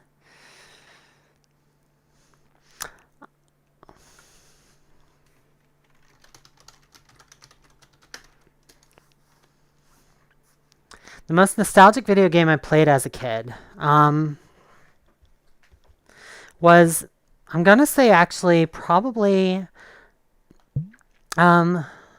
Link to the Past. So Legend of Zelda: A Link to the Past. That was the Zelda game on the Super Nintendo. That was before 3D games were a thing. I was looking forward to that game for so long. The Super Nintendo was such a huge development over the original NES version. And I loved the story. I loved it was a huge expansion of based on the original games, but it still had the same kind of feeling to it, as opposed to like Adventure of Link, which was very different.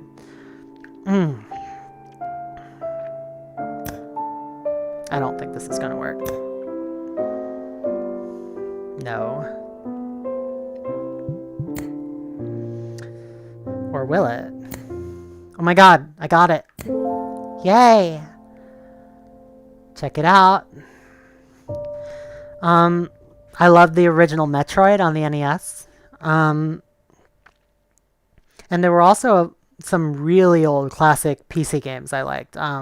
Return to Robot Odyssey, which was a learning game company about digital logic. It was super cool. And, oh Jesus. This looks hard. I don't want to do it. Not right now. How about this? That also looks kind of hard, but I'll try.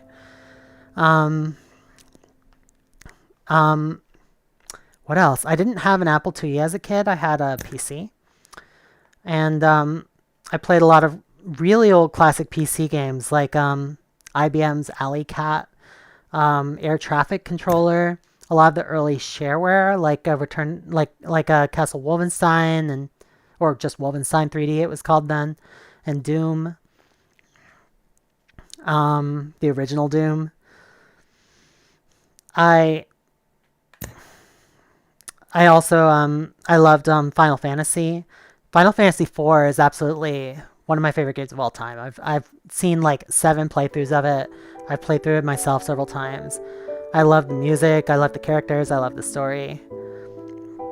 I will never stop loving Final Fantasy. Final Fantasy 6, which is Final Fantasy. Hold on, I'm confused. Final Fantasy 4 is Final Fantasy 2 in the US, and Final Fantasy 6 is Final Fantasy 3. That's what I meant. Final Fantasy 6. Okay.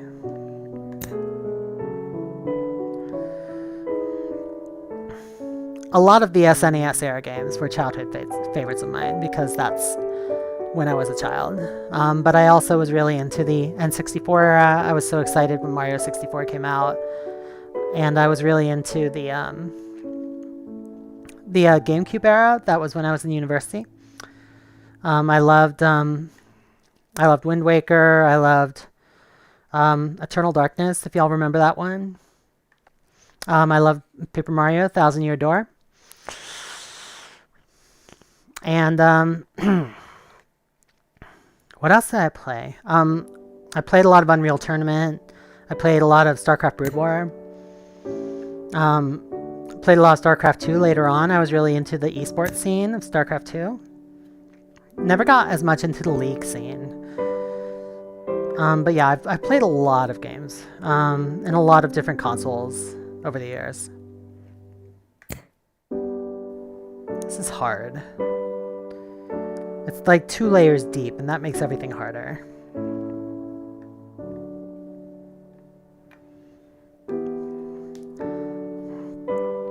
I think I'll figure it out eventually. I'm gonna pick this back up later, but you get the idea. I love this game. It's very zen, very chill. It can be frustrating if you get frustrated by puzzles because you can spend a long time on a single puzzle and not feel like you're making progress.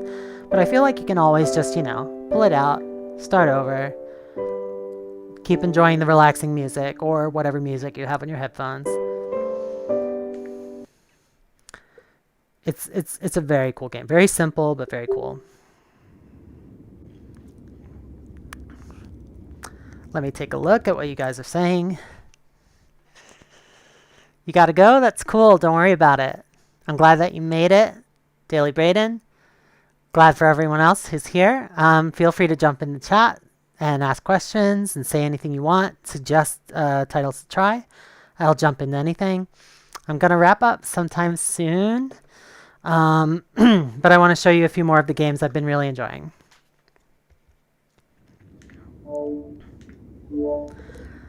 So, I mentioned I started Red Matter. It's an adventure game. I am very excited about Red Matter. It's one I've been putting off for a long time, but I've really wanted to play. It takes place in this alternate history where, there's this Soviet Union-inspired nation that has taken over, a moon of... I think a moon of Saturn? Yeah. Rhea? I have it set to French again. You're in this bunker. I just got into this new area. You have these tools. You can use the tools to manipulate objects. Oh, I cannot turn this anymore. And there's puzzles you have to solve. Also, it's low gravity. Whoa! Because you're on a moon. So there's puzzles you have to solve, and all the instructions or the hints for the puzzles are written in these things on the wall, which you can read with your analyzer.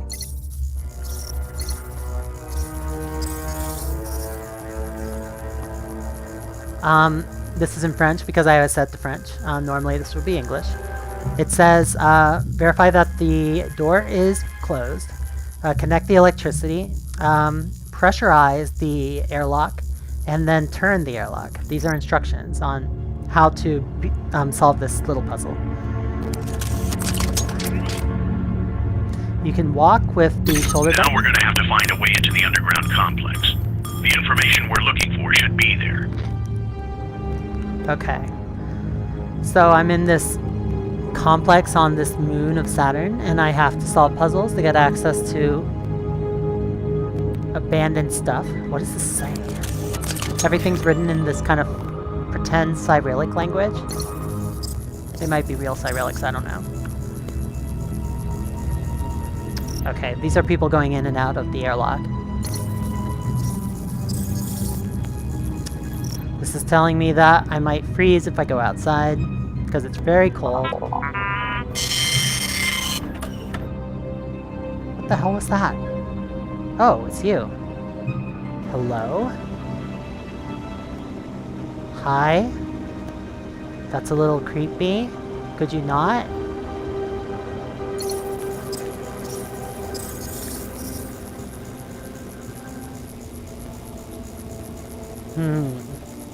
So it says that this is the AI assistant for the team of the base, and this eye appears to be saving information about me.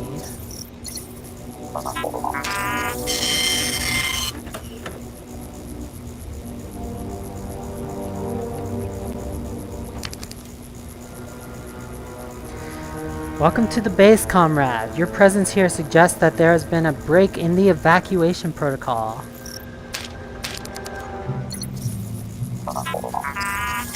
The base is in quarantine. Please use your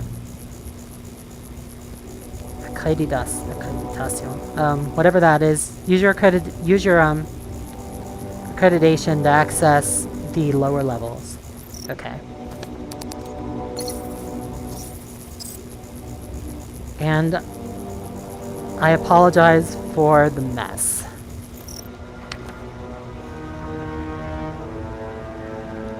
Well.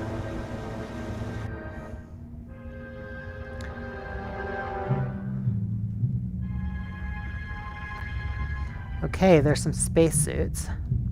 There's some documents. I'm the kind of person when it comes to adventure games, I love to look at everything, I love to read everything. Who is this? Oh. She loved the soil. Now it's the soil that loves her. Goodbye, comrade. In memoriam.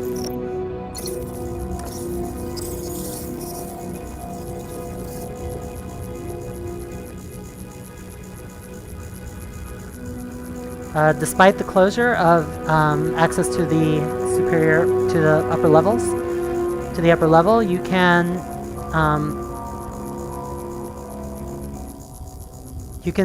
still let me go through your personal messages for the mother country.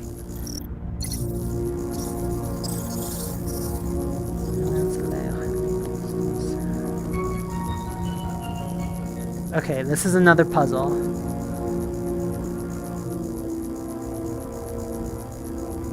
Maintenance list for free air of Stas. Fix the connection with the antenna and then make sure the not that.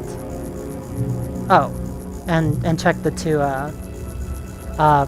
escape pods, life rafts.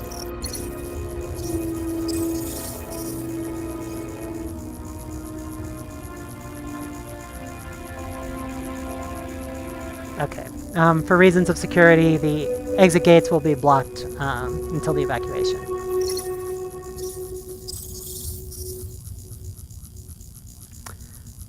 Until further orders, the communications office will be accessible only to the radio official. Alright, ooh, what's this? That's nitrogen. That's oxygen. Cool. You can also kind of teleport, but it's not really teleporting, it's like you can float up in the air and then float back down.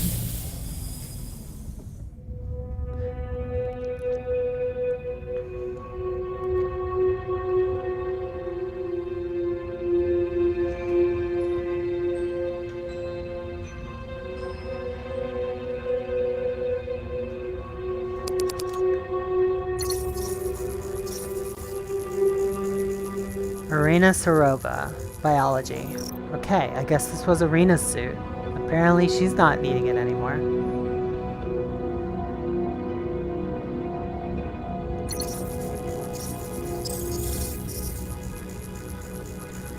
The success of space technology for the service of peace and progress. Propaganda! Whose suit is this? Stas Volkov. Oh, that's what that order was about. He's an engineer.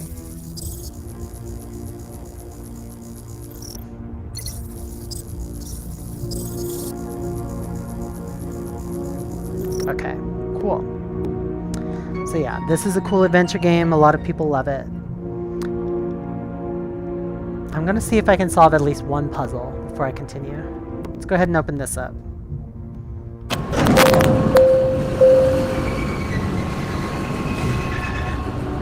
Gonna back up in case there's danger. I'm a little suspicious that there's something horrible in the base.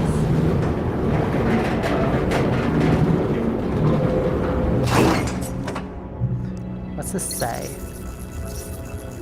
Level 0.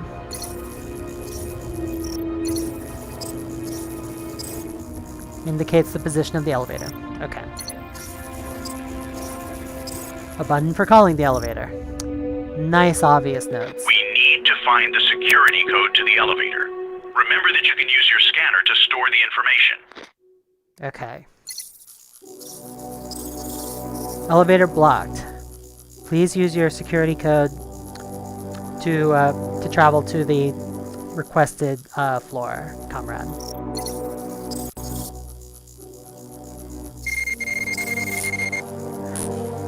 Access refused, a code is necessary. Okay, let's figure out where this code is. It's gotta be here somewhere.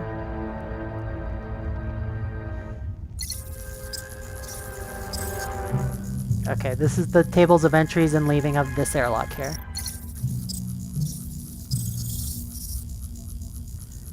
This airlock is blocked from the outside, so I can't open this one.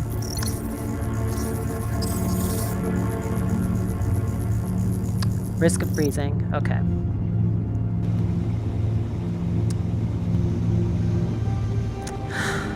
Okay, where to next? Let me check my comments before I continue.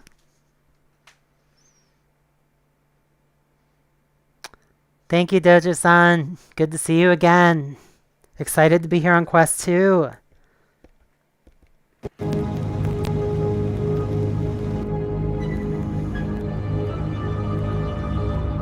Alright, what's this camera? Why are there cameras everywhere? Who is watching me?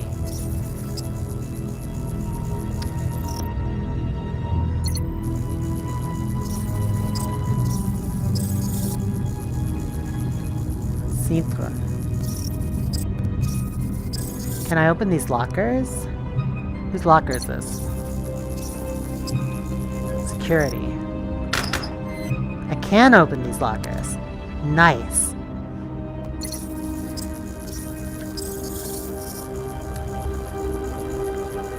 The document is illegible or unreadable after having passed security. Okay, so they just censored everything. Great. What's this say? Olga.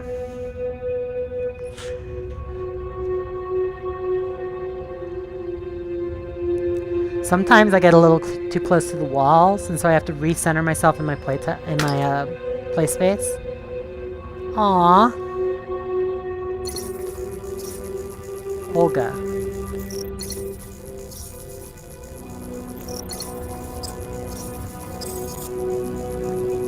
Your family is proud of you. We love you. I wonder what happened to Olga. She might be dead. What's this? Quantum physics. A chess piece? What does it mean? Why is there just a chess piece? What?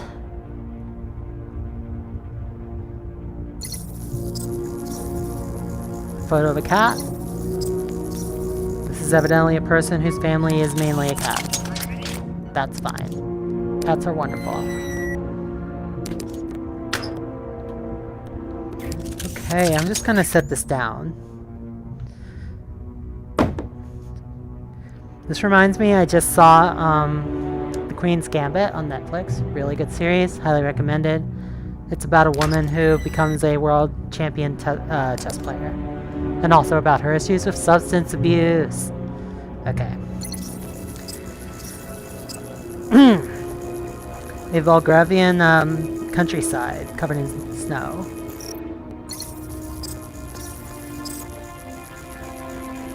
Flour. And some berries. Oh, what's this say?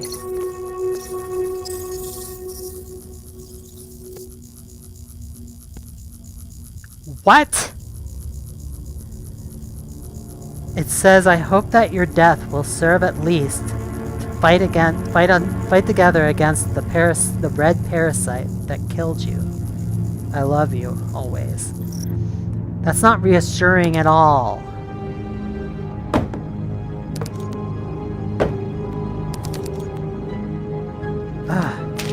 What red parasite that... I'm beginning to think there are monsters in this game.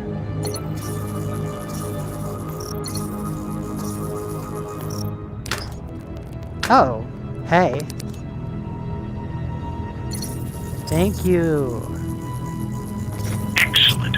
This is a personnel security code. Now that it's loaded into memory, simply use the scanner to activate it. My faithful Mushka. Photo of a dog. Nice. These people love their pets. Wait, what's up here? What's this say?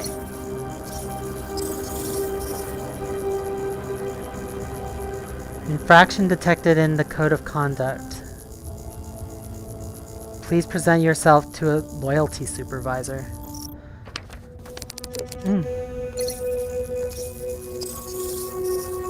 This guy has a couple of these. I guess he was not very compliant. Alright. I am off. I love how, like, when I used to play 360 adventure games like this, like I don't have to use artificial locomotion to rotate anymore. I can just rotate my body freely. I never have to get worried about getting wrapped up in the cord because everything is wireless. Even my whole streaming experience is wireless now. And, it used to be a real issue. If you turned too many times in one direction, the cord would get wrapped around you, you would start tripping, you would have to turn the other way to unwind it.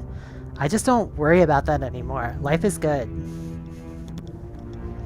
Okay, what am I doing? In the elevator.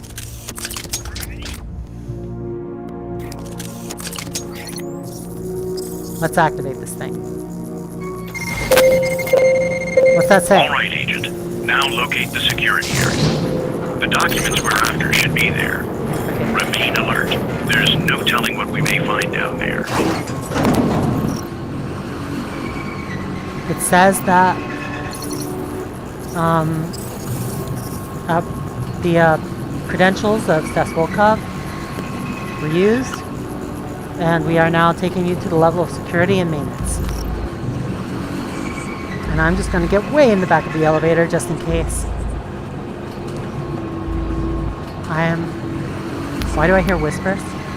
I don't like that. I don't like that at all. Please don't hurt me.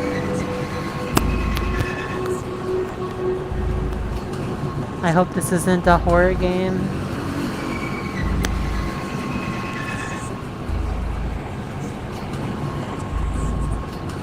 Why didn't you give me a gun? No! It's very dark. It's suddenly very dark. What was that? The power seems to have been cut, Agent.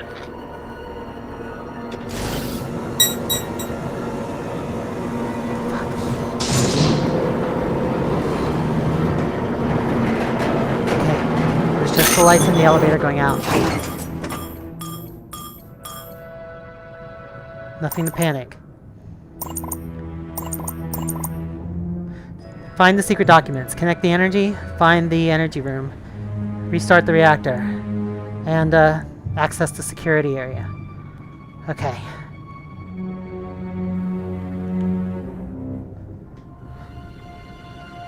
Okay, that thing is watching me again.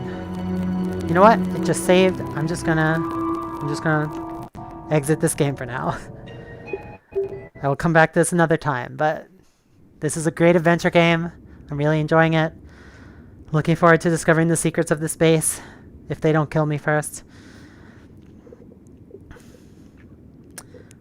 You guys have seen me play Thumper before on my channel for hours. I still love Thumper. Thumper, let's just spend a couple minutes with my favorite alien beetle friend. I play this one a lot, like in my bed, just sitting, and it's a very it's not a VR game you have to stand or move a lot for. It's all controlled with the buttons. All right, let's do this. I'm up to level 5 now. Level 4 was quite difficult. It added multiple tracks and also the snakes that the bosses send at you. Level 5 is also quite difficult. I am struggling. Before I continue, let's check on the comments.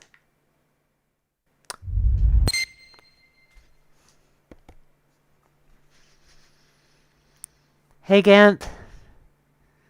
Good to see you too, Doja-san! And Gimp, it's awesome to see some old friends here.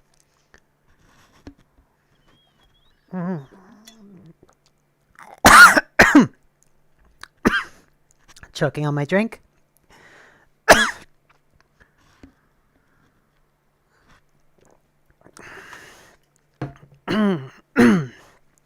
Okay. Let's see if I can get in the middle of my play space. Maybe I can back up a little for this one.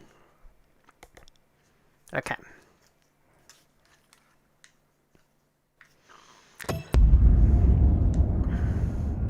This is a very fast-moving game. Here's my... Oh no, I'm doing badly.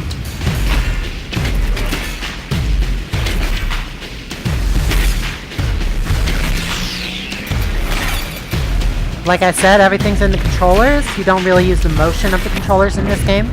Oh. So I'm dead. My alien space beetle friend here has 2 hit points. If I get damaged once, I can recover that health later, but if I get damaged twice, I explode. I have to do that section of that sub-level over again. There's no lives. No! Beetle! And it absolutely gets harder and harder as the game goes on. Come on, come on. It's a very zen game because you have to look straight ahead, you have to focus, you have to really give all your attention to everything that's coming up ahead of you if you want your beetle to live. It's also a rhythm game because all of the obstacles are timed to the music. No!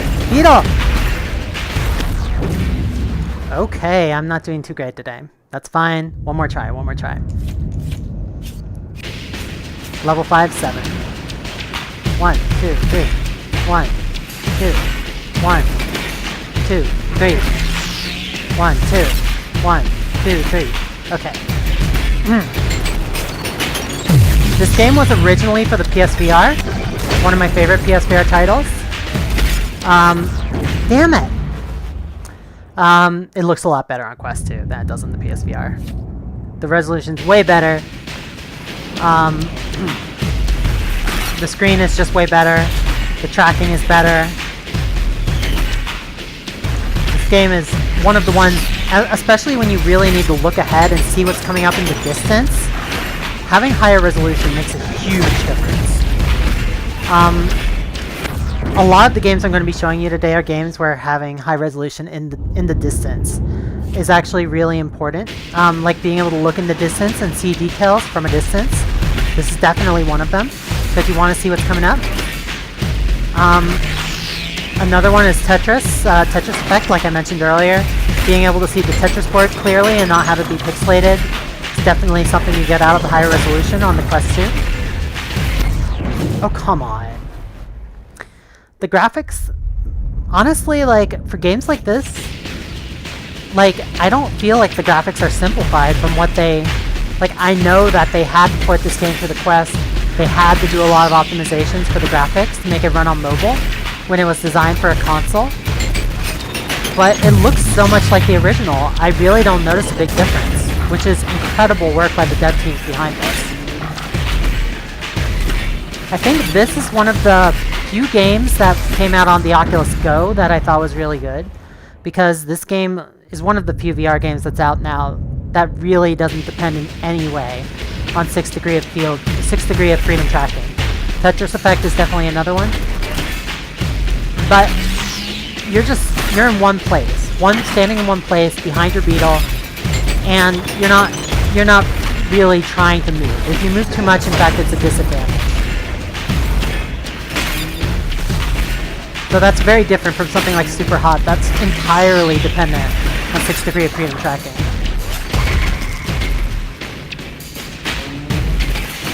Please survive, Beetle!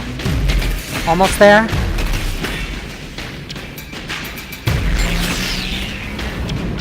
Oh, what's happening? Why are all these stripy lines here? I don't like this. Oh my god, I made it. Ah! I was 2 feet from the end of the stage. Why does this happen to me? Okay, I can do it this time. Come on, Beetle. We got this. We got it together. They introduced a bunch of new mechanics as the stages go on. I mentioned the multi-track stuff, which we're not seeing quite yet. There's also... they started adding this laser thing that shows up, and if it starts showing up, then you have to not miss energy dots for a while. If you do, it zaps you and kills you. I mentioned the snakes. In the multi-track stages, the snakes come down one of the paths, and the snakes try and they block off that path for a little while. And they're just terrifying. Oh my god, I made it. I think I was going like extra fast toward the end there. Okay. One more level. The music is changing. Something serious is happening.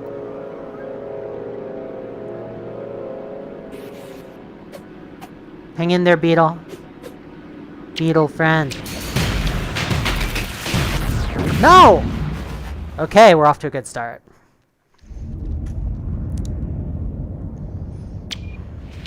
Ready, set.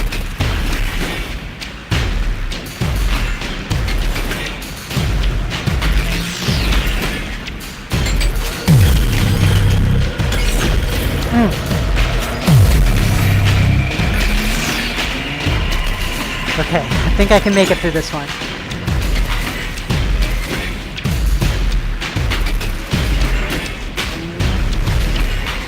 Oh, we're making some sharp turns. Oh, we got some multi-track. No! Beetle! Okay. We're really starting to put all the elements together in this level. You saw some multi-track there. You saw some turns. You saw some energy. This is another one of those games that doesn't really explain anything in words. It shows you like a few words here and there, but it's just like one verb to tell you what to do. And the rest you just have to figure out through trial and error.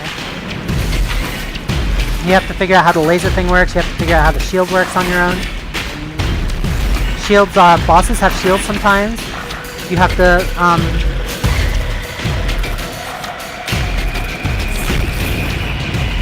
and you have to take out the shields before you can attack the boss directly, or otherwise your shots will just bounce off it.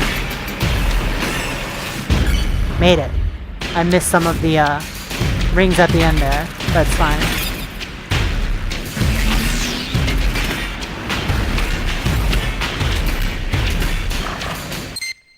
For those of you who haven't seen Thumper before, I'm going to jump into one of the... Can I jump into an older stage? Let me see.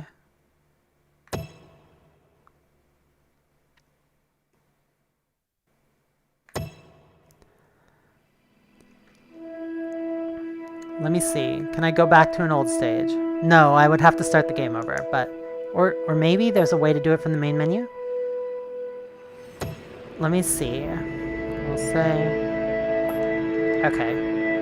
This is like New Game Plus. So, I don't think there's a way, like a stage select in this game. That would be nice though. Then I could show you some of the boss stages. The bosses are terrifying. They're giant alien creatures. They fire things down the track at you. They have shields. Like, there's a whole boss battle mechanic in this game. Let's see what people are talking about.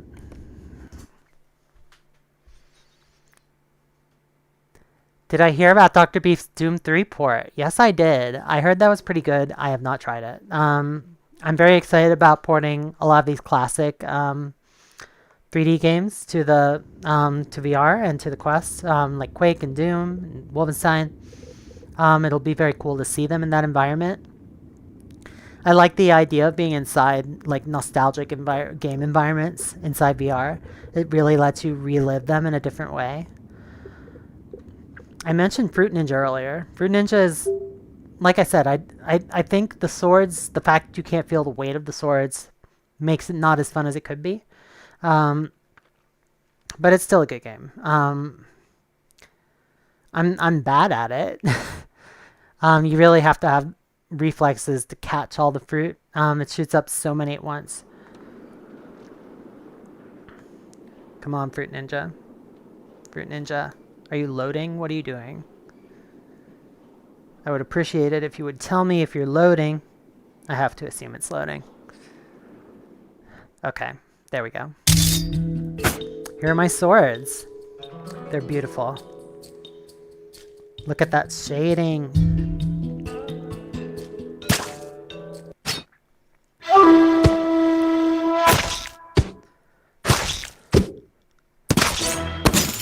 Whoa! Don't want to slice that.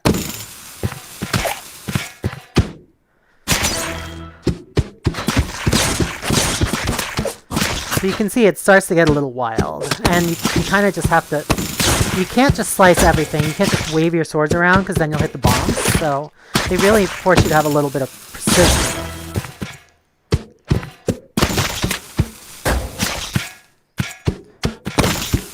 No! Alright. I am now number 30,800 in the world. That was pretty bad. One more try.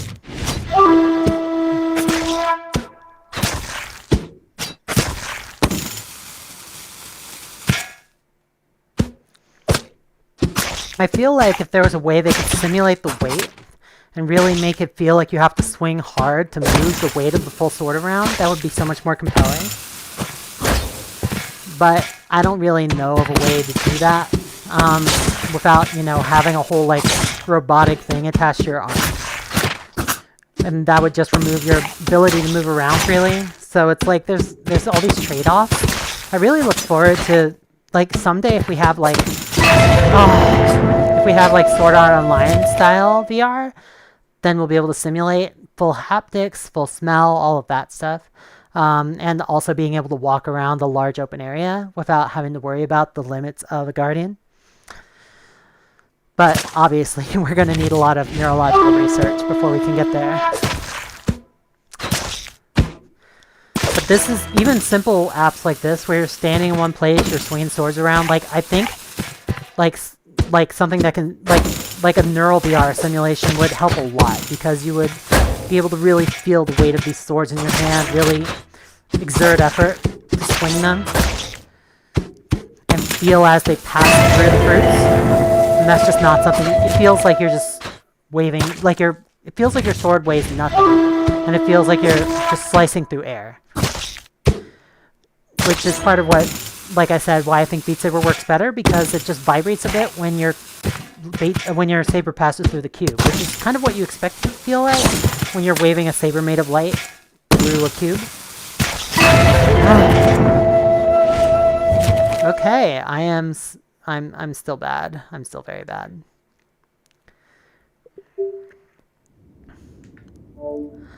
What next? I've been enjoying a lot of Angry Birds VR. This is made by Resolution Games. Resolution's made a lot of good VR games, like very simple kind of casual style VR games. They also made, I believe, Bait, which is a fishing game, and some others. I believe they're based in Sweden. All right, what am I doing? They added some Halloween levels. I'm in the middle of completing them still. I already finished the original quest a few times. I'll just show you kind of what it looks like. So, I'm on the beach. Yes, I know how he works.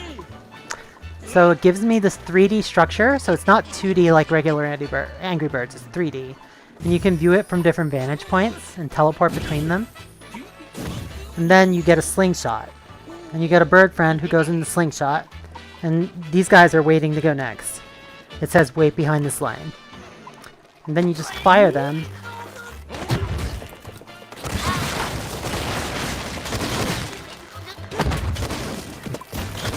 And you try and bring down the pigs. And like I said, this is another one of those games that really benefits from the higher resolution of the Quest 2. Even though I don't think they've made any Quest 2 specific improvements for this game, but just having that higher resolution, because this 3D structure in front of me, it's only occupying like 10 to 20 degrees of my field of view. It's pretty small. And that means that these guys are going to appear very pixelated if on something like the Quest or the Rift, because they're just occupying a small portion of my field of view. And there's no way around that, because the structure has to be far enough away from me to make the game interesting.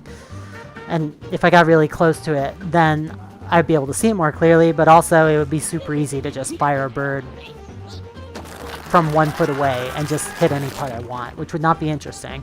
So the resolution is really important for this game. I just hit one of the TNT boxes. There we go. Oh, I can't believe I'm taking 3 birds. Normally I'd beat this kind of one with 1 bird, but I'm requiring a bit more effort. Let's see if I can do it with just 1 bird.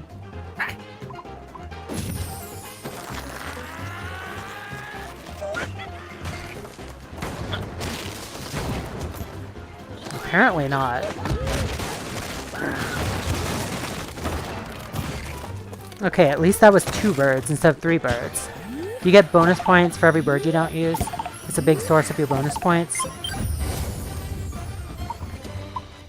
Okay, that's enough Angry Birds for now. They have a custom level designer in that game too. I haven't tried it out yet, but it would be fun to try some custom levels. Alright, what are people talking about? Nothing new yet. I'm going to keep keeping an eye on the chat if anyone wants to jump in. I'm going to keep showing my games I've enjoyed lately. Meanwhile, Gadgeteer is a new game I've enjoyed a lot. It's a puzzle game. It's a physics-based puzzle game. It's based around Rube Goldberg machines. It's very nice. I'll explain when I'm in it. But it's basically a game where you kind of set up dominoes and try and create chain reactions to solve puzzles. I started playing it about the same time I started playing Cubism. That's the tutorial. Online play. I haven't tried the online play yet. That's interesting. Oh, it's new. Online mode is now available. Share your machines in maker mode. So you can create machines, share them online, try them with other people. That's cool. That's cool. Okay. Let's do some puzzles. So what I like about this game, besides the fact that it's just fun to set up dominoes and... Okay, get rid of your FPS warning. What I like about it is that the whole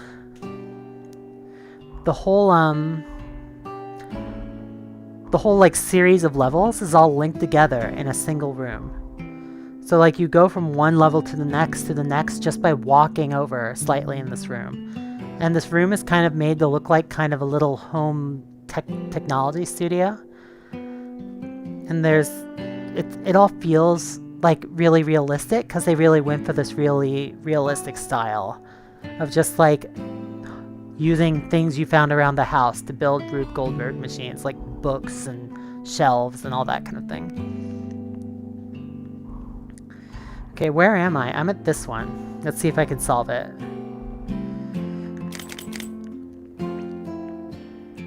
Okay. So here are my shapes that I can use. I get a limited number of each shape, and I have to try and grab them and use them.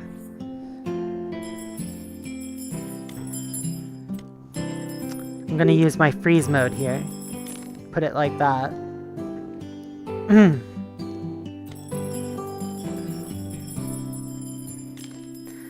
I think I'm gonna have it land in this.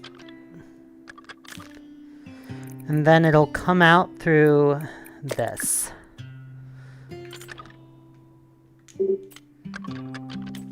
Is that gonna work? Yeah, I think it will.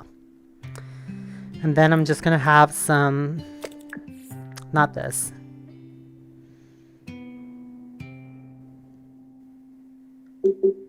I forgot how to put things back.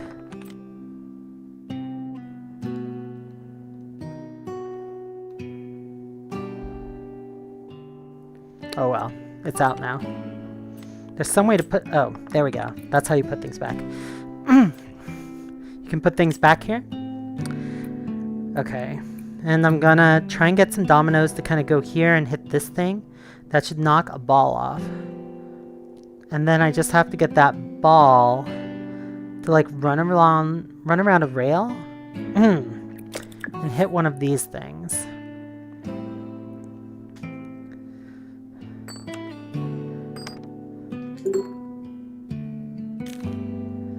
And then I'll put another one up here, and then it'll go and hit another one of these.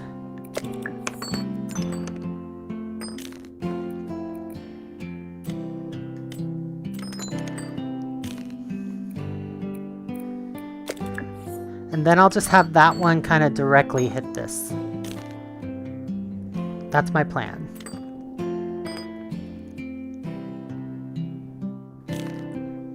Okay.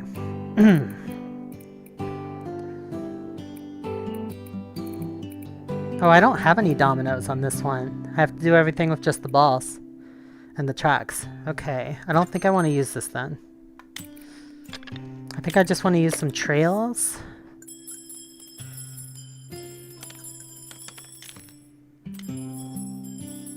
Rails, I mean. Okay. Let's see what happens if I start it like this. Okay, that's a good start. I like where you're going with that. Okay. Next, I'm gonna set up this little rail.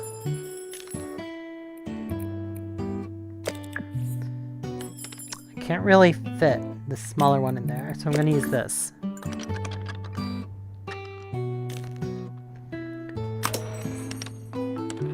Okay, that's good. That's a good start.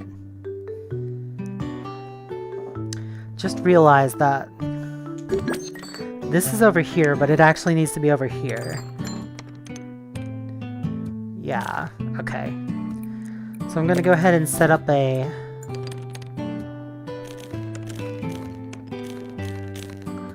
ball here.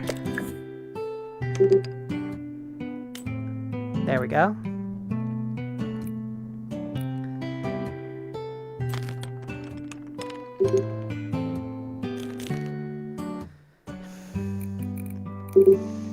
And then I'll use another one of my long... Ah!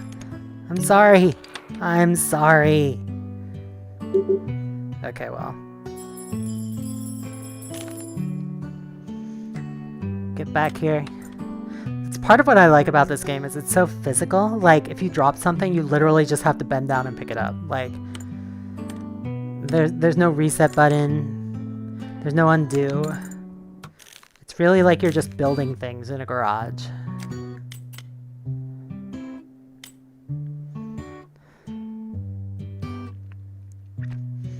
Okay, so far so good.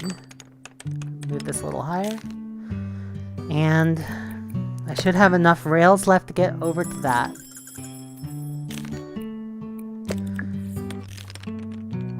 And there's like many solutions to every puzzle. Like there's not really a unique solution in that respect. It's kind of a lot like Angry Birds. No! Ball. Ball, stay there. Stay there, ball. Okay, I think I got it. Now just one more rail, and we'll be in good shape. I think I'll actually use one of the wooden rails for this. One of the swoopy ones. Swoopy. There we go. No, that's too big. That's too big. Small swoopy. That's not swoopy, but I'll settle for it. Maybe this one. Yeah, I could see that. Okay.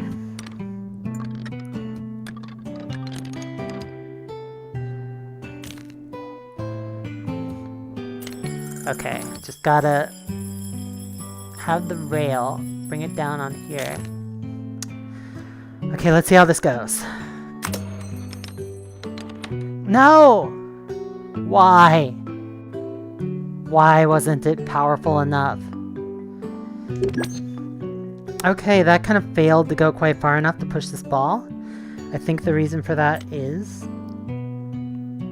that this is just not quite long enough. I think I'm going to substitute this.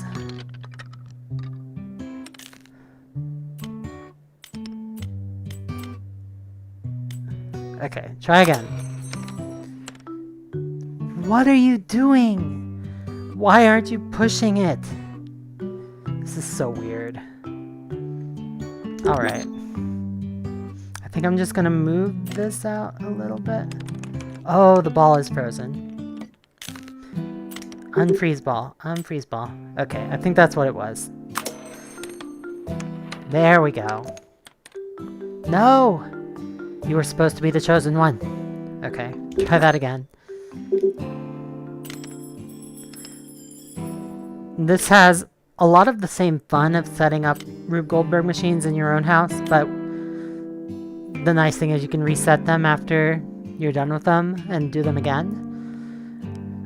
Whereas, like in real life, you knock over the dominoes and, you know, you only get to do it once.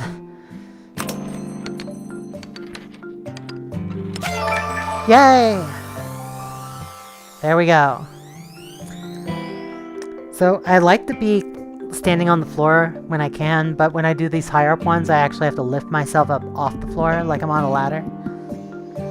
It's one of the things I find a little bit annoying about this game. I kind of wish they commit so much to the realism and then they make you fly in the air to do some of them. It just doesn't feel consistent.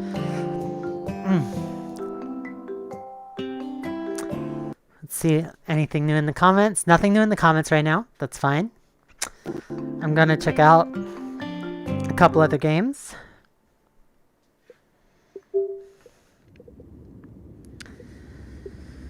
Let's see. That's most of what I've been doing. I checked out Audica a little bit, Color Space a little bit. I've been in VR Chat on the Quest. I think VR Chat is still better on the PC. They really haven't.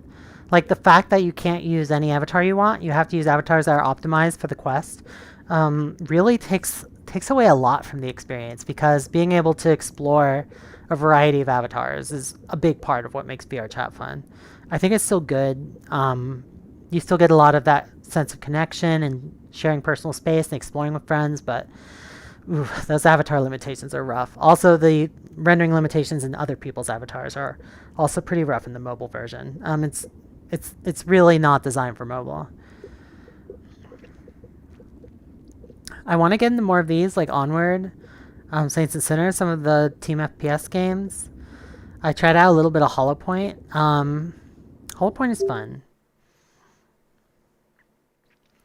I've only played it a little bit, but it definitely feels fun so far. I like archery-based games in general. Oh, that reminds me. That reminds me. You know what game I have to play? I'm not even going to play this game. You know what game I have to play? One of my favorite games of all time. You guys have seen me play it before, but I still love it.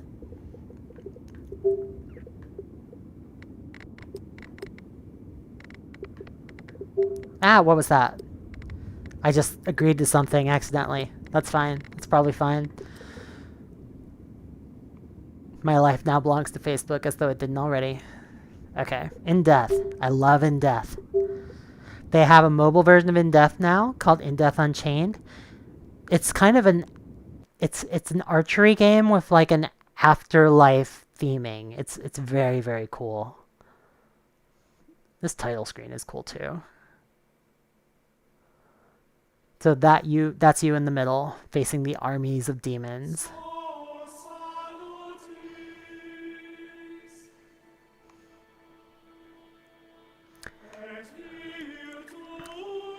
Lots of bug fixes in this version. Cool, cool.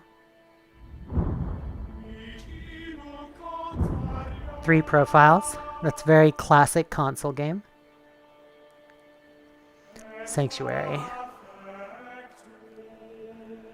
Welcome to the Sanctuary. I think I'm gonna switch to my other hand. How do I do that? I really prefer to pull the arrow with my other hand, so I gotta figure out how to switch. 1 second. I'm actually not sure how to do that. Alright. This is Sanctuary. This is where you hang out between levels. This is where the scoreboard is, your progress is. This is a generative game. It's a roguelike game. Here we go. Give it to me. Give it to me. I want it. Okay, eventually I'll figure out how to change hands. Maybe I'll check the options. Settings. Preferences. Left-handed. I am right-handed. Right-handed. Okay. There we go. There we go. Okay. Excellent. So you can see I'm not the worst in the world and not the best in the world at this game. I'm still very much a newbie. There's a lot to unpack. I've only got 8% of the achievements. Whoops. I'm actually going to turn off rotation turning if I can, because I don't feel like I need it in this game. When I have no wires, I can just turn around freely. Use rotation settings. Can I just not? Can I just not?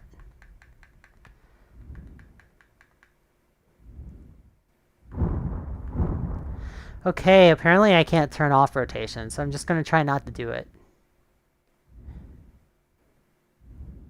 Pre-locomotion, off, on, off, on. Alright, that's fine. Let's get some playing going. So there's 3 ways to move in this game. There's the teleport arrow, which is handy. There is the teleport shard, which you use your thumb to do. Teleport shards are particularly handy for retreating. Let me see if I can do this. So like if I see someone coming up at me, I might throw a teleport shard back behind me to back up like that. Or I might fire an arrow behind me, which I can also do. And the other way I can move is just using my left stick. I can walk forward. I like walking in this game. It really adds to the atmosphere.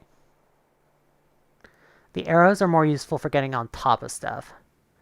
Paradise Lost. Slay Anakim the Abominable 6 times? Oh, I still haven't beaten him 1 time. The Abyss. Reach 40% progress. Okay, I can't unlock those 2 areas yet. One of the cool things about this game is you don't like load the game. It actually starts like assembling it right in front of you. It's all automatically generated levels. It's a different game every single time.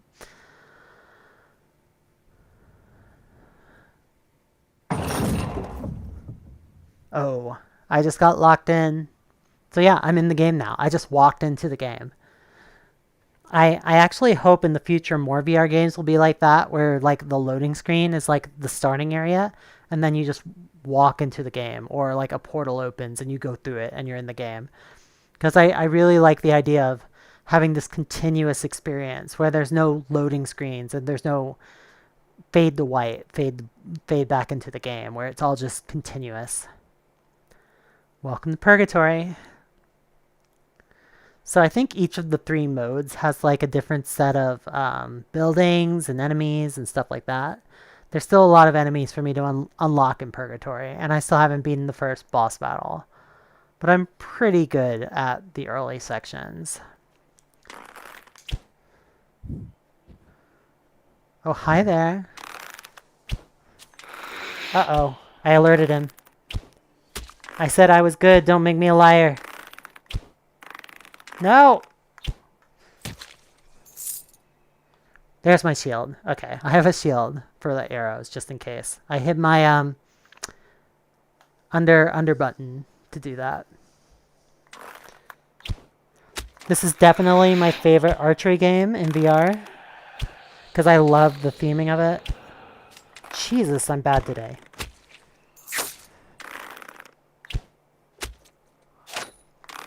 This is a very cool game to play in the dark at night with my infrared emitter. Come on. Why am I bad? I'm so bad. Ow. You have very little health in this game, and if you lose it, you have to start the whole game over, which is typical of roguelike games.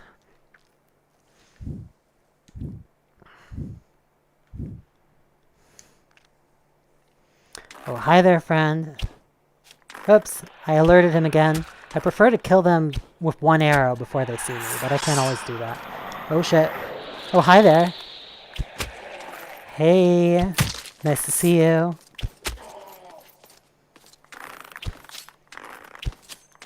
Stop moving.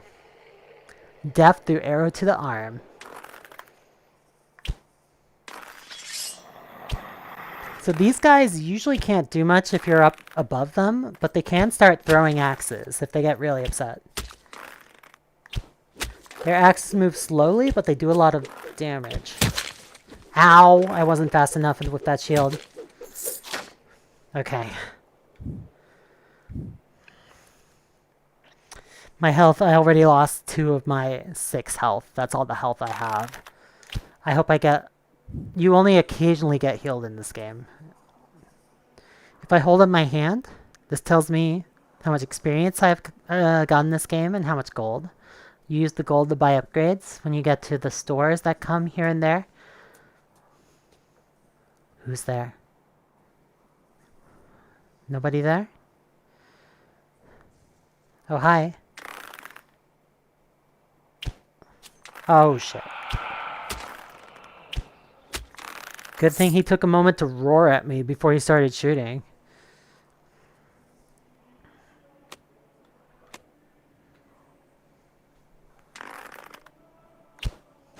Nice! Okay, that time I didn't alert him first. Good deal. Ow! I pressed the wrong button.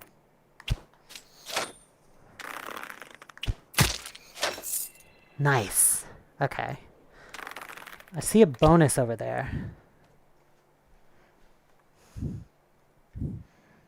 What is happening? That's Winter's Bite. Okay, that's a arrow upgrade to freeze enemies. I'm not sure I want that right now. Let me get somewhere safe first. Oh shit. Oh shit, that's too many enemies. Okay, we're good. Everything's good. Oh shit. Hi there. Sorry I killed all your friends. That's the wrong arrow. Okay. Sometimes I accidentally miss with a teleport arrow and end up in a weird place and surrounded by enemies. It's a bad, bad time. There we go.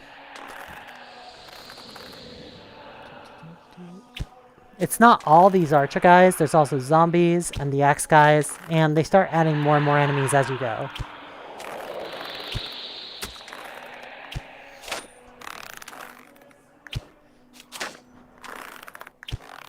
These guys can also teleport if you get out of their sight, so you gotta watch out for that. Ow! Okay, I'm suddenly down to 2 health.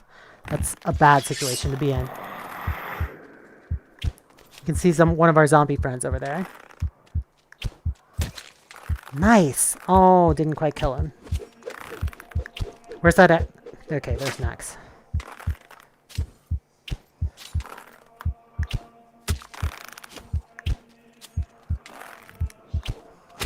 Okay, that guy just teleported on the roof to come after me.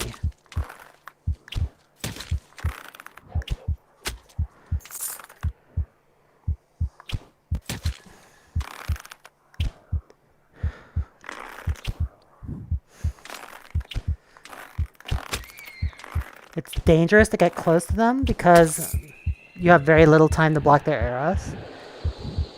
But it also makes it much easier to aim, so it's a trade-off.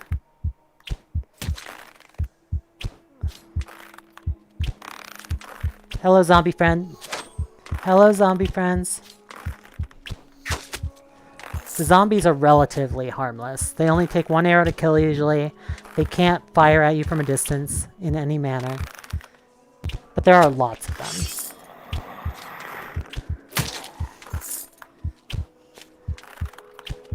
I like when they side slide like that.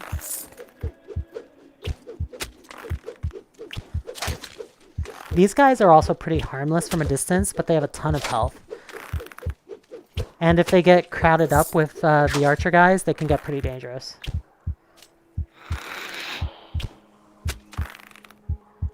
Come on. Come on. There we go. Good deal. Zombie friends. Zombie friends. Nice.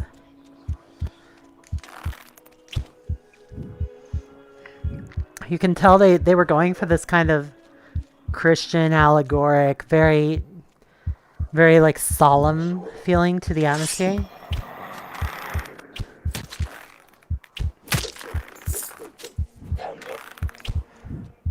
And I think it works very well because it makes it feel very, like I definitely always feel in danger in this game. I definitely feel like trapped in a mysterious world. It works very well. Okay, I can finally have this.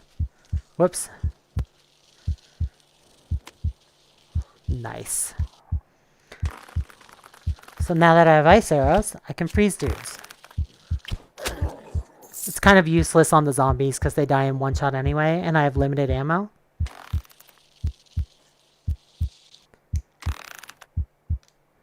How do I change weapons? Kind of forgot. Okay, that's how.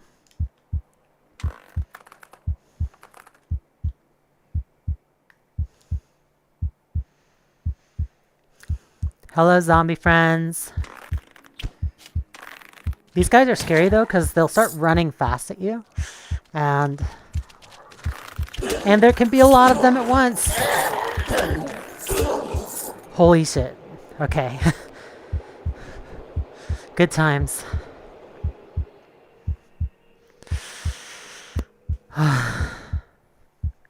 Let's keep going.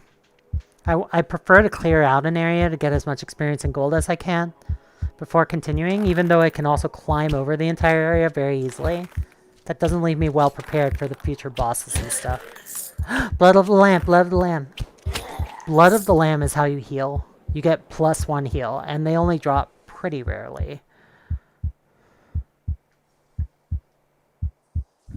Whoops. Grab it. Okay. My heartbeat in my ears has stopped now. Oh, shit. Run away. Run away. Run away. Everybody run away. Run the fuck away. Okay, those guys are coming for me, and I don't want to deal with them both face to face at the same time. That guy will cut me up.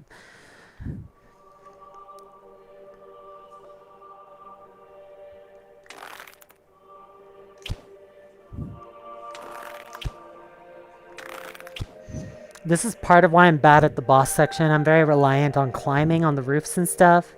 And when it comes to actually avoiding them on the ground, I'm not as good. And the boss chamber doesn't really have a place to climb up like this.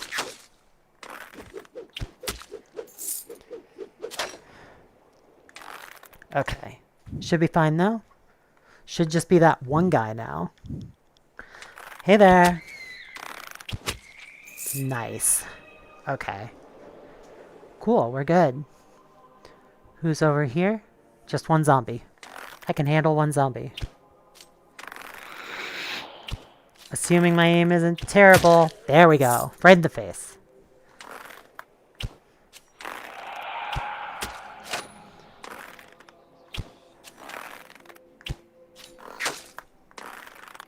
There's two of them. Okay. Ow. Once you die in this game, like I said, you lose the game. You have to start over from the beginning.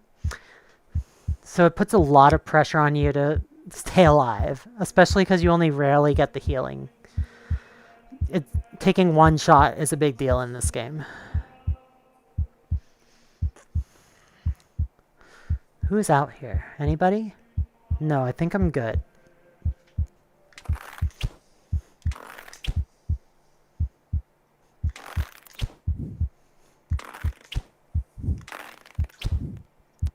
The teleport arrows is a really interesting means of locomotion. I like that they worked. They had the mechanics of the archery into even the motion in the world. I like the teleport shard as well because the teleport arrows are just not practical to use all the time because they're too slow.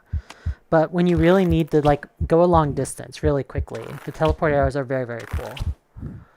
And it's an example of a really unique locomotion mechanism that I almost never have seen in any other game. A shop.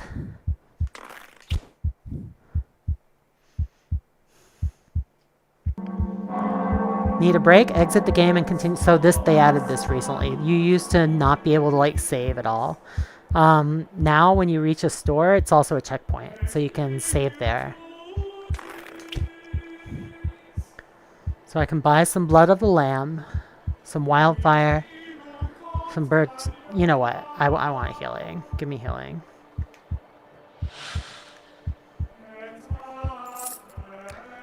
Oof, I do not have money for a second heal right now. They're expensive.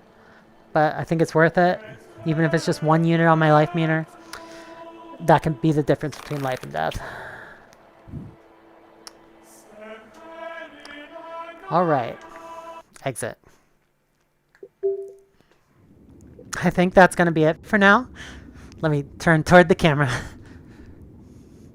That's going to be it for now, but you can see there's tons and tons and tons of games to play on the Quest 2. A lot of them are really excellent. The quality is excellent. The comfort is excellent. As you can see, the streaming quality is pretty good too now that they added this cast to web feature. I'm really excited to be able to share it with you. And I'm just like, it's really helped get me back into VR after having a time being focused on other things. And there's just so many games I haven't even begun to play that I'm so excited about. Notes on Blindness, I'm really excited to play. These mini golf games, I've started playing them. They're very cool. I still haven't played Pixel Ripped, at least not very far. Dread Halls, you've seen me play that before. It's been a long time. I'd love to try that again.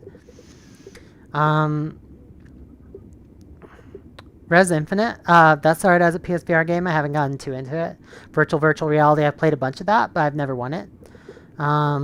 Space Pirate Trainer is amazing. Rec Room is great. It's a great social VR experience. Echo VR, multiplayer Zero-G game, very, very cool. I played through Last Echo on this channel before. It was amazing. I want to play A Fisherman's Tale. It's a award-winning VR adventure game. And of course, I want to use Oculus Link at some point to play Half-Life Alyx. For some reason, I still haven't played Half-Life Alyx, believe it or not. That's how far behind I am in my VR gaming. But I'm really looking forward to it. 11 Table Tennis is still one of my favorites. I'll take a moment to show you that if you haven't seen it. I love 11 Table Tennis. You can play against bots. You can play against humans online. It's just ping pong. It's just ping pong, but it's like they really tried to make it as realistic as possible.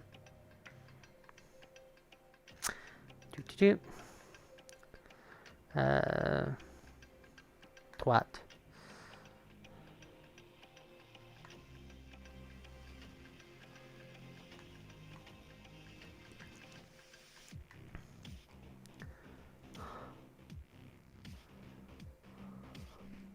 Okay, so I'm going to reposition the table.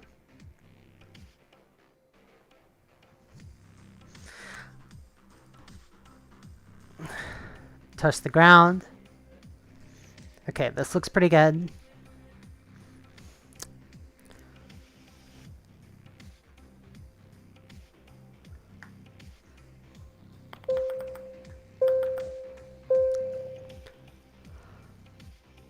Okay, it told me to drop the ball in those 3 cups. Now it's telling me to press the menu button.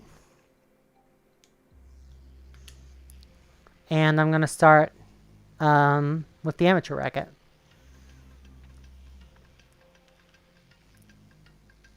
Okay, this is just giving me the basic rules of ping pong. It's telling me how to serve. It's telling me it has to hit multiple times. Press and hold BY buttons to reset table. Do not use Oculus System button to reset table. Got it. Got it. Whoa. Okay, it wants access to my audio for some reason. That's fine. Oops, that was a terrible serve. Okay, so I'm playing against the AI right now. Oh, come on. And the AI is not bad. Ping pong is another one of those games that naturally works very well with VR. I've talked about this before because the haptics of ping pong, when you hold a paddle, is not very big. You don't get the same kind of inertia that you get from a big heavy sword. So it feels pretty natural to be swinging a paddle around, and you don't really feel it any more than you feel your controller. It's also very natural that you just feel a little buzz when you hit the paddle on the ball, because the ping pong ball is very light, and it's natural that such a light ball would not be something you feel substantially, like you do when you, say, cut a sword through somebody. So ping pong is another game that just works very well in VR. I've also seen at least once a very cool AR ping pong simulation that was played on a real ping pong table with a virtual ping pong ball against an opponent that was virtual, like an AI. And that was very, very cool to see. But even the virtual one, like the cool thing is this is exactly like the size of a real official ping pong table. It's the exact width of it. It's the exact length. Someone just beat my record in Beat Saber. I'll deal with that later. But if you practice with this, it's like you're practicing with a real table. The weight might be a little different of the paddle in your hand, things like that. But the scale of everything is exactly like an official table. So when you reach around, when you run the one side of the table or the other, it's really just like you would with a real table. One thing you can't do is in real ping pong, you can kind of lean on the table. I don't know if that's allowed. You could go oof, and you can't lean on this table because it's not real. It's not real. But most of the time, that's not really an issue.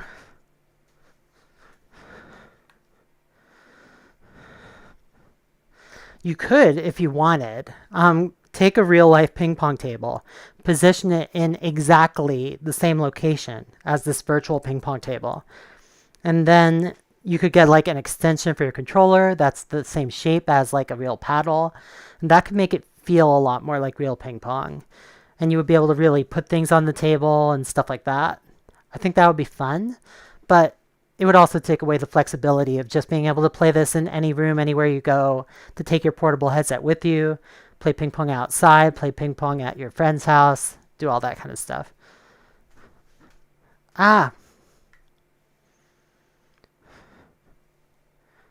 Okay, let's try a multiplayer match.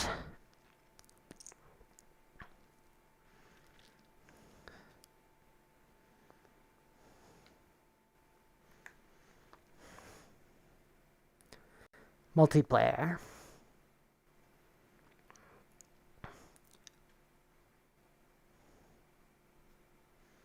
Let's see if one of these people will play with me.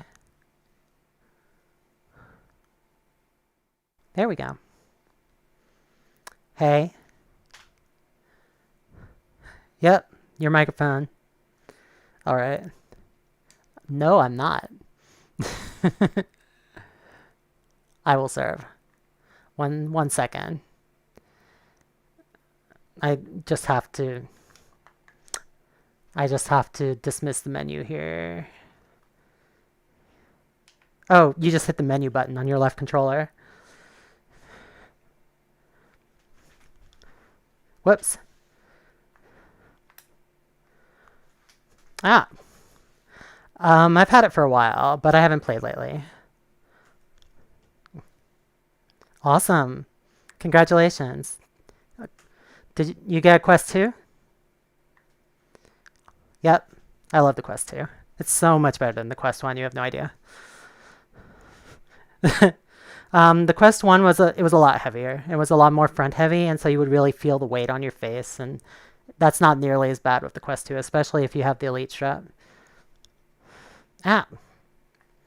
Yeah, the Elite strap, it's like a thing where you take off the cloth strap that it comes with, and then you can attach the... Oops, that's your point. I think... I think we can start keeping track if I choose... Yeah, it's fine. If you go back in the menu with the menu button, you just click on competition, I think we'll start doing a match. There we go. But yeah, the Elite strap, it's like, if you've ever seen the PlayStation VR, it's kind of like that, where it like... What? Ah, you're good.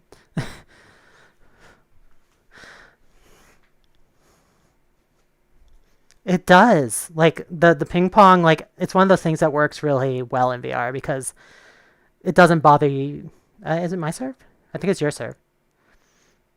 I think we're doing like 2 serves each.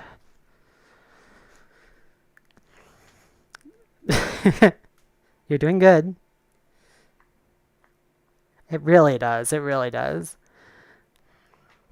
Is it my turn or is it your turn? Oh, it says point voided. I think you did something wrong. I think you were too far forward when you started. Try it from a little further back. Point voided. Okay, it didn't like that. Maybe? Point voided. Try backing up just a little bit. I think you're behind the table.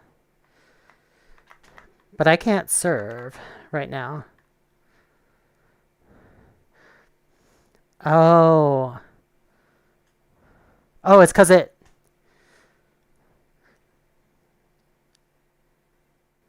I thought it was. I thought so too. Oh, I think that's what it is. I think it's not supposed to touch your side. So try and just throw it up and... Oh, that did it.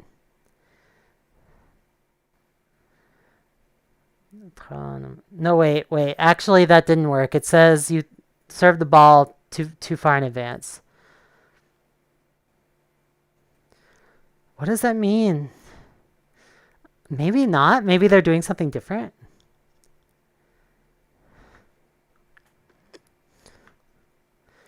Okay.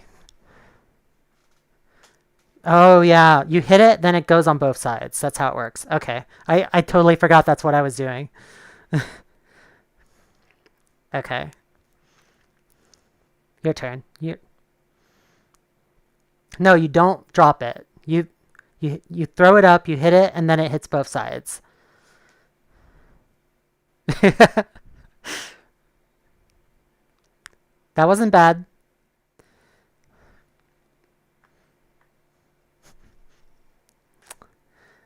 Don't worry about it. It said you were too far forward, so I think you were over the table when you did it, so you have to be back behind the table. Then you throw it up, and then you hit it, and it hits both. Whoops, that was your point. You didn't quite make it onto my side? There you go. Yeah, you're doing it. Whoa. Yeah, you could say that. I've been doing this since the very early days of the Oculus Rift DK1. Yeah. I also work for Oculus. Really? That's awesome. Awesome.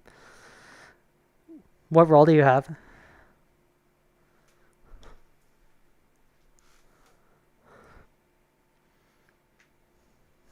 You were over the table again. You were in front. You were in front again. You have to throw it up behind the table.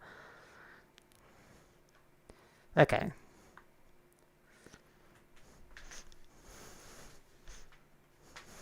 Ah, good job. Oh, almost. Uh, yep, apparently.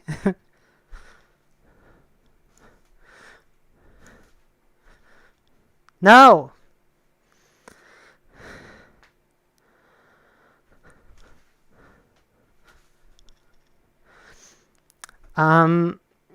I play a lot of things. Games I've been playing lately, I've been playing a lot. I've been playing Beat Saber for a long time. I play that like a low expert plus kind of level. I was just playing some In Death, which is a very cool like roguelite archery game that takes place in like the afterlife. It's pretty cool.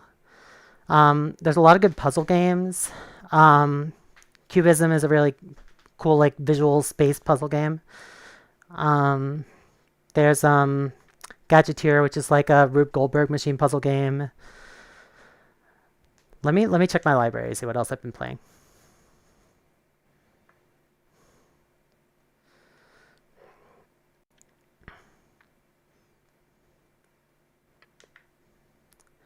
Okay, I'm back. Awesome.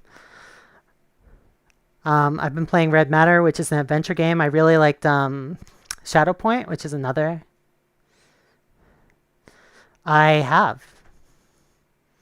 I have read Ready Player One. It's a good book. I like. Yes, it really does, because you can like be in this, join a world with someone and be there with them. It really feels like you're like 5 feet away.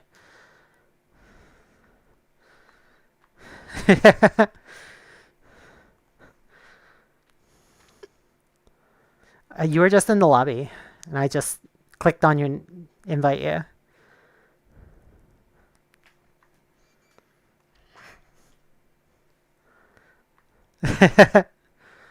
No, it's all an AI simulation. Sorry.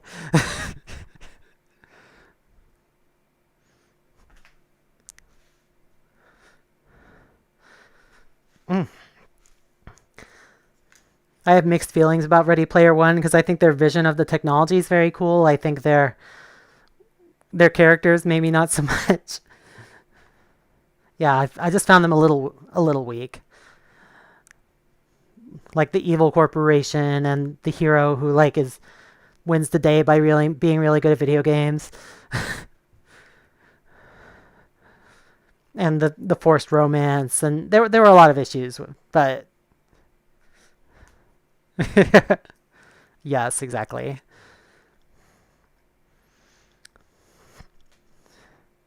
I am. What office are you in? That would be good.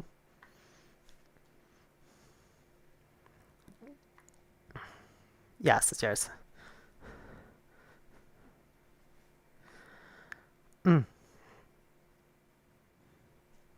I am. I'm on a software team. I'm on the Horizon team. Oh, cool.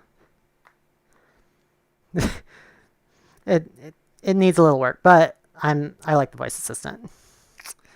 Hold on, give me 1 second. 1 second before we wrap up. I'm gonna mute this for a second. Hold on.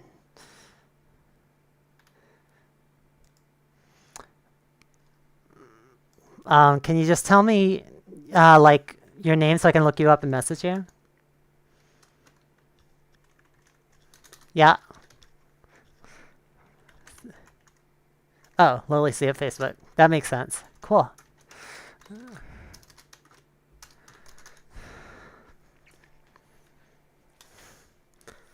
That does make sense. All right, nice to meet you. Have a good day. Enjoy your Thanksgiving week. Oh, are we done? Do you want to play some more? I can do that. Sure. My name's D. Kutsia. Hold on. I forgot the... Okay. Nice to meet you, Lily. I always thought Lily was a really pretty name.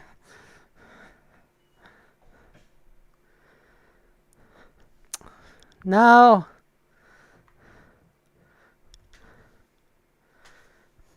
You just kind of stand behind the table, you throw it up, and you... Not like that.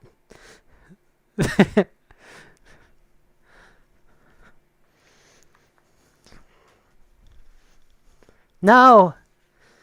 I try and get like right on the edge so you can't return it, but then sometimes I go too far.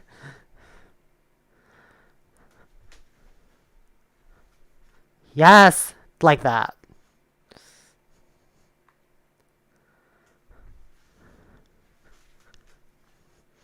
Like the real pros like smash the ball, it goes super fast.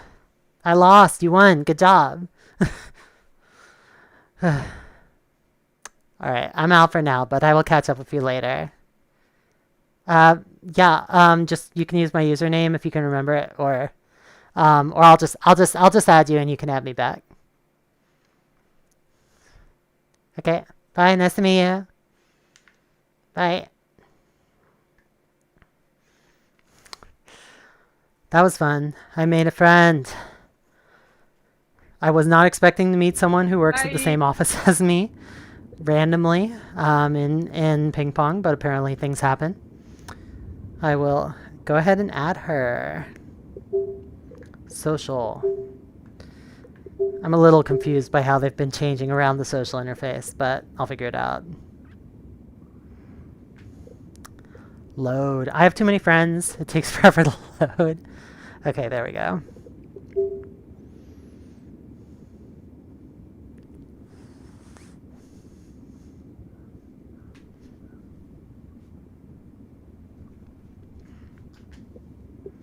And I'm just going to put this in.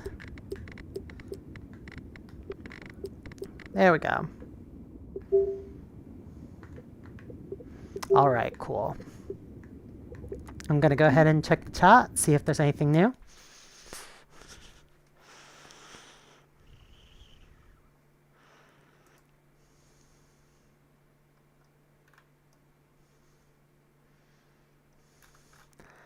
Why is Matt blocked? I don't remember why I blocked Matt, but I'm going to try unblocking Matt, maybe. Oh, no, you're not blocked. You just deleted it. Delete your message. That's fine. You're welcome, Doug. Hi, Doug. Hi, Matt. Okay. I think that's going to be about all the games I play for today. But it was fun to do a stream. It was fun to catch up on all the fun games I'm playing, and there's so many more to play. And now that there's this high-quality streaming support on the Quest 2, and I've got my camera set up, I've got this new external mic set up, wireless mic, and I have this full wireless streaming experience that I've never had before. I'll definitely be inclined to jump in more on the channel, and just while I'm trying out various games and while I'm learning about what the Quest 2 has to offer. It was nice to meet you guys, or not meet you. It was nice to see you guys again. That is all for today. Let me know your thoughts. People who see this in the archives after the stream is over, let me know how you felt about it. Anything you'd like to see me play from the Oculus Store that I haven't tried out yet. I'm always excited to try new titles and to revisit old ones I haven't seen in a while. Oh, my battery's starting to get low, 15%. I used up my external battery, and I have used up most of my other battery. Even it took a few hours, but I got there. But yeah, the external battery adds so much battery life, and it's a lifesaver. So that's all for today. Like I said, let me know what you want to see me play. I'll do this again sometime in the coming week. I have the next week off work. I'm excited to play more games with you guys and share the wonders of the Quest 2 and modern VR and all the improvements that have been made in this wireless experience. that's it. Everyone have a good day. And if you're in the US, have a happy Thanksgiving. And everybody have a great every day.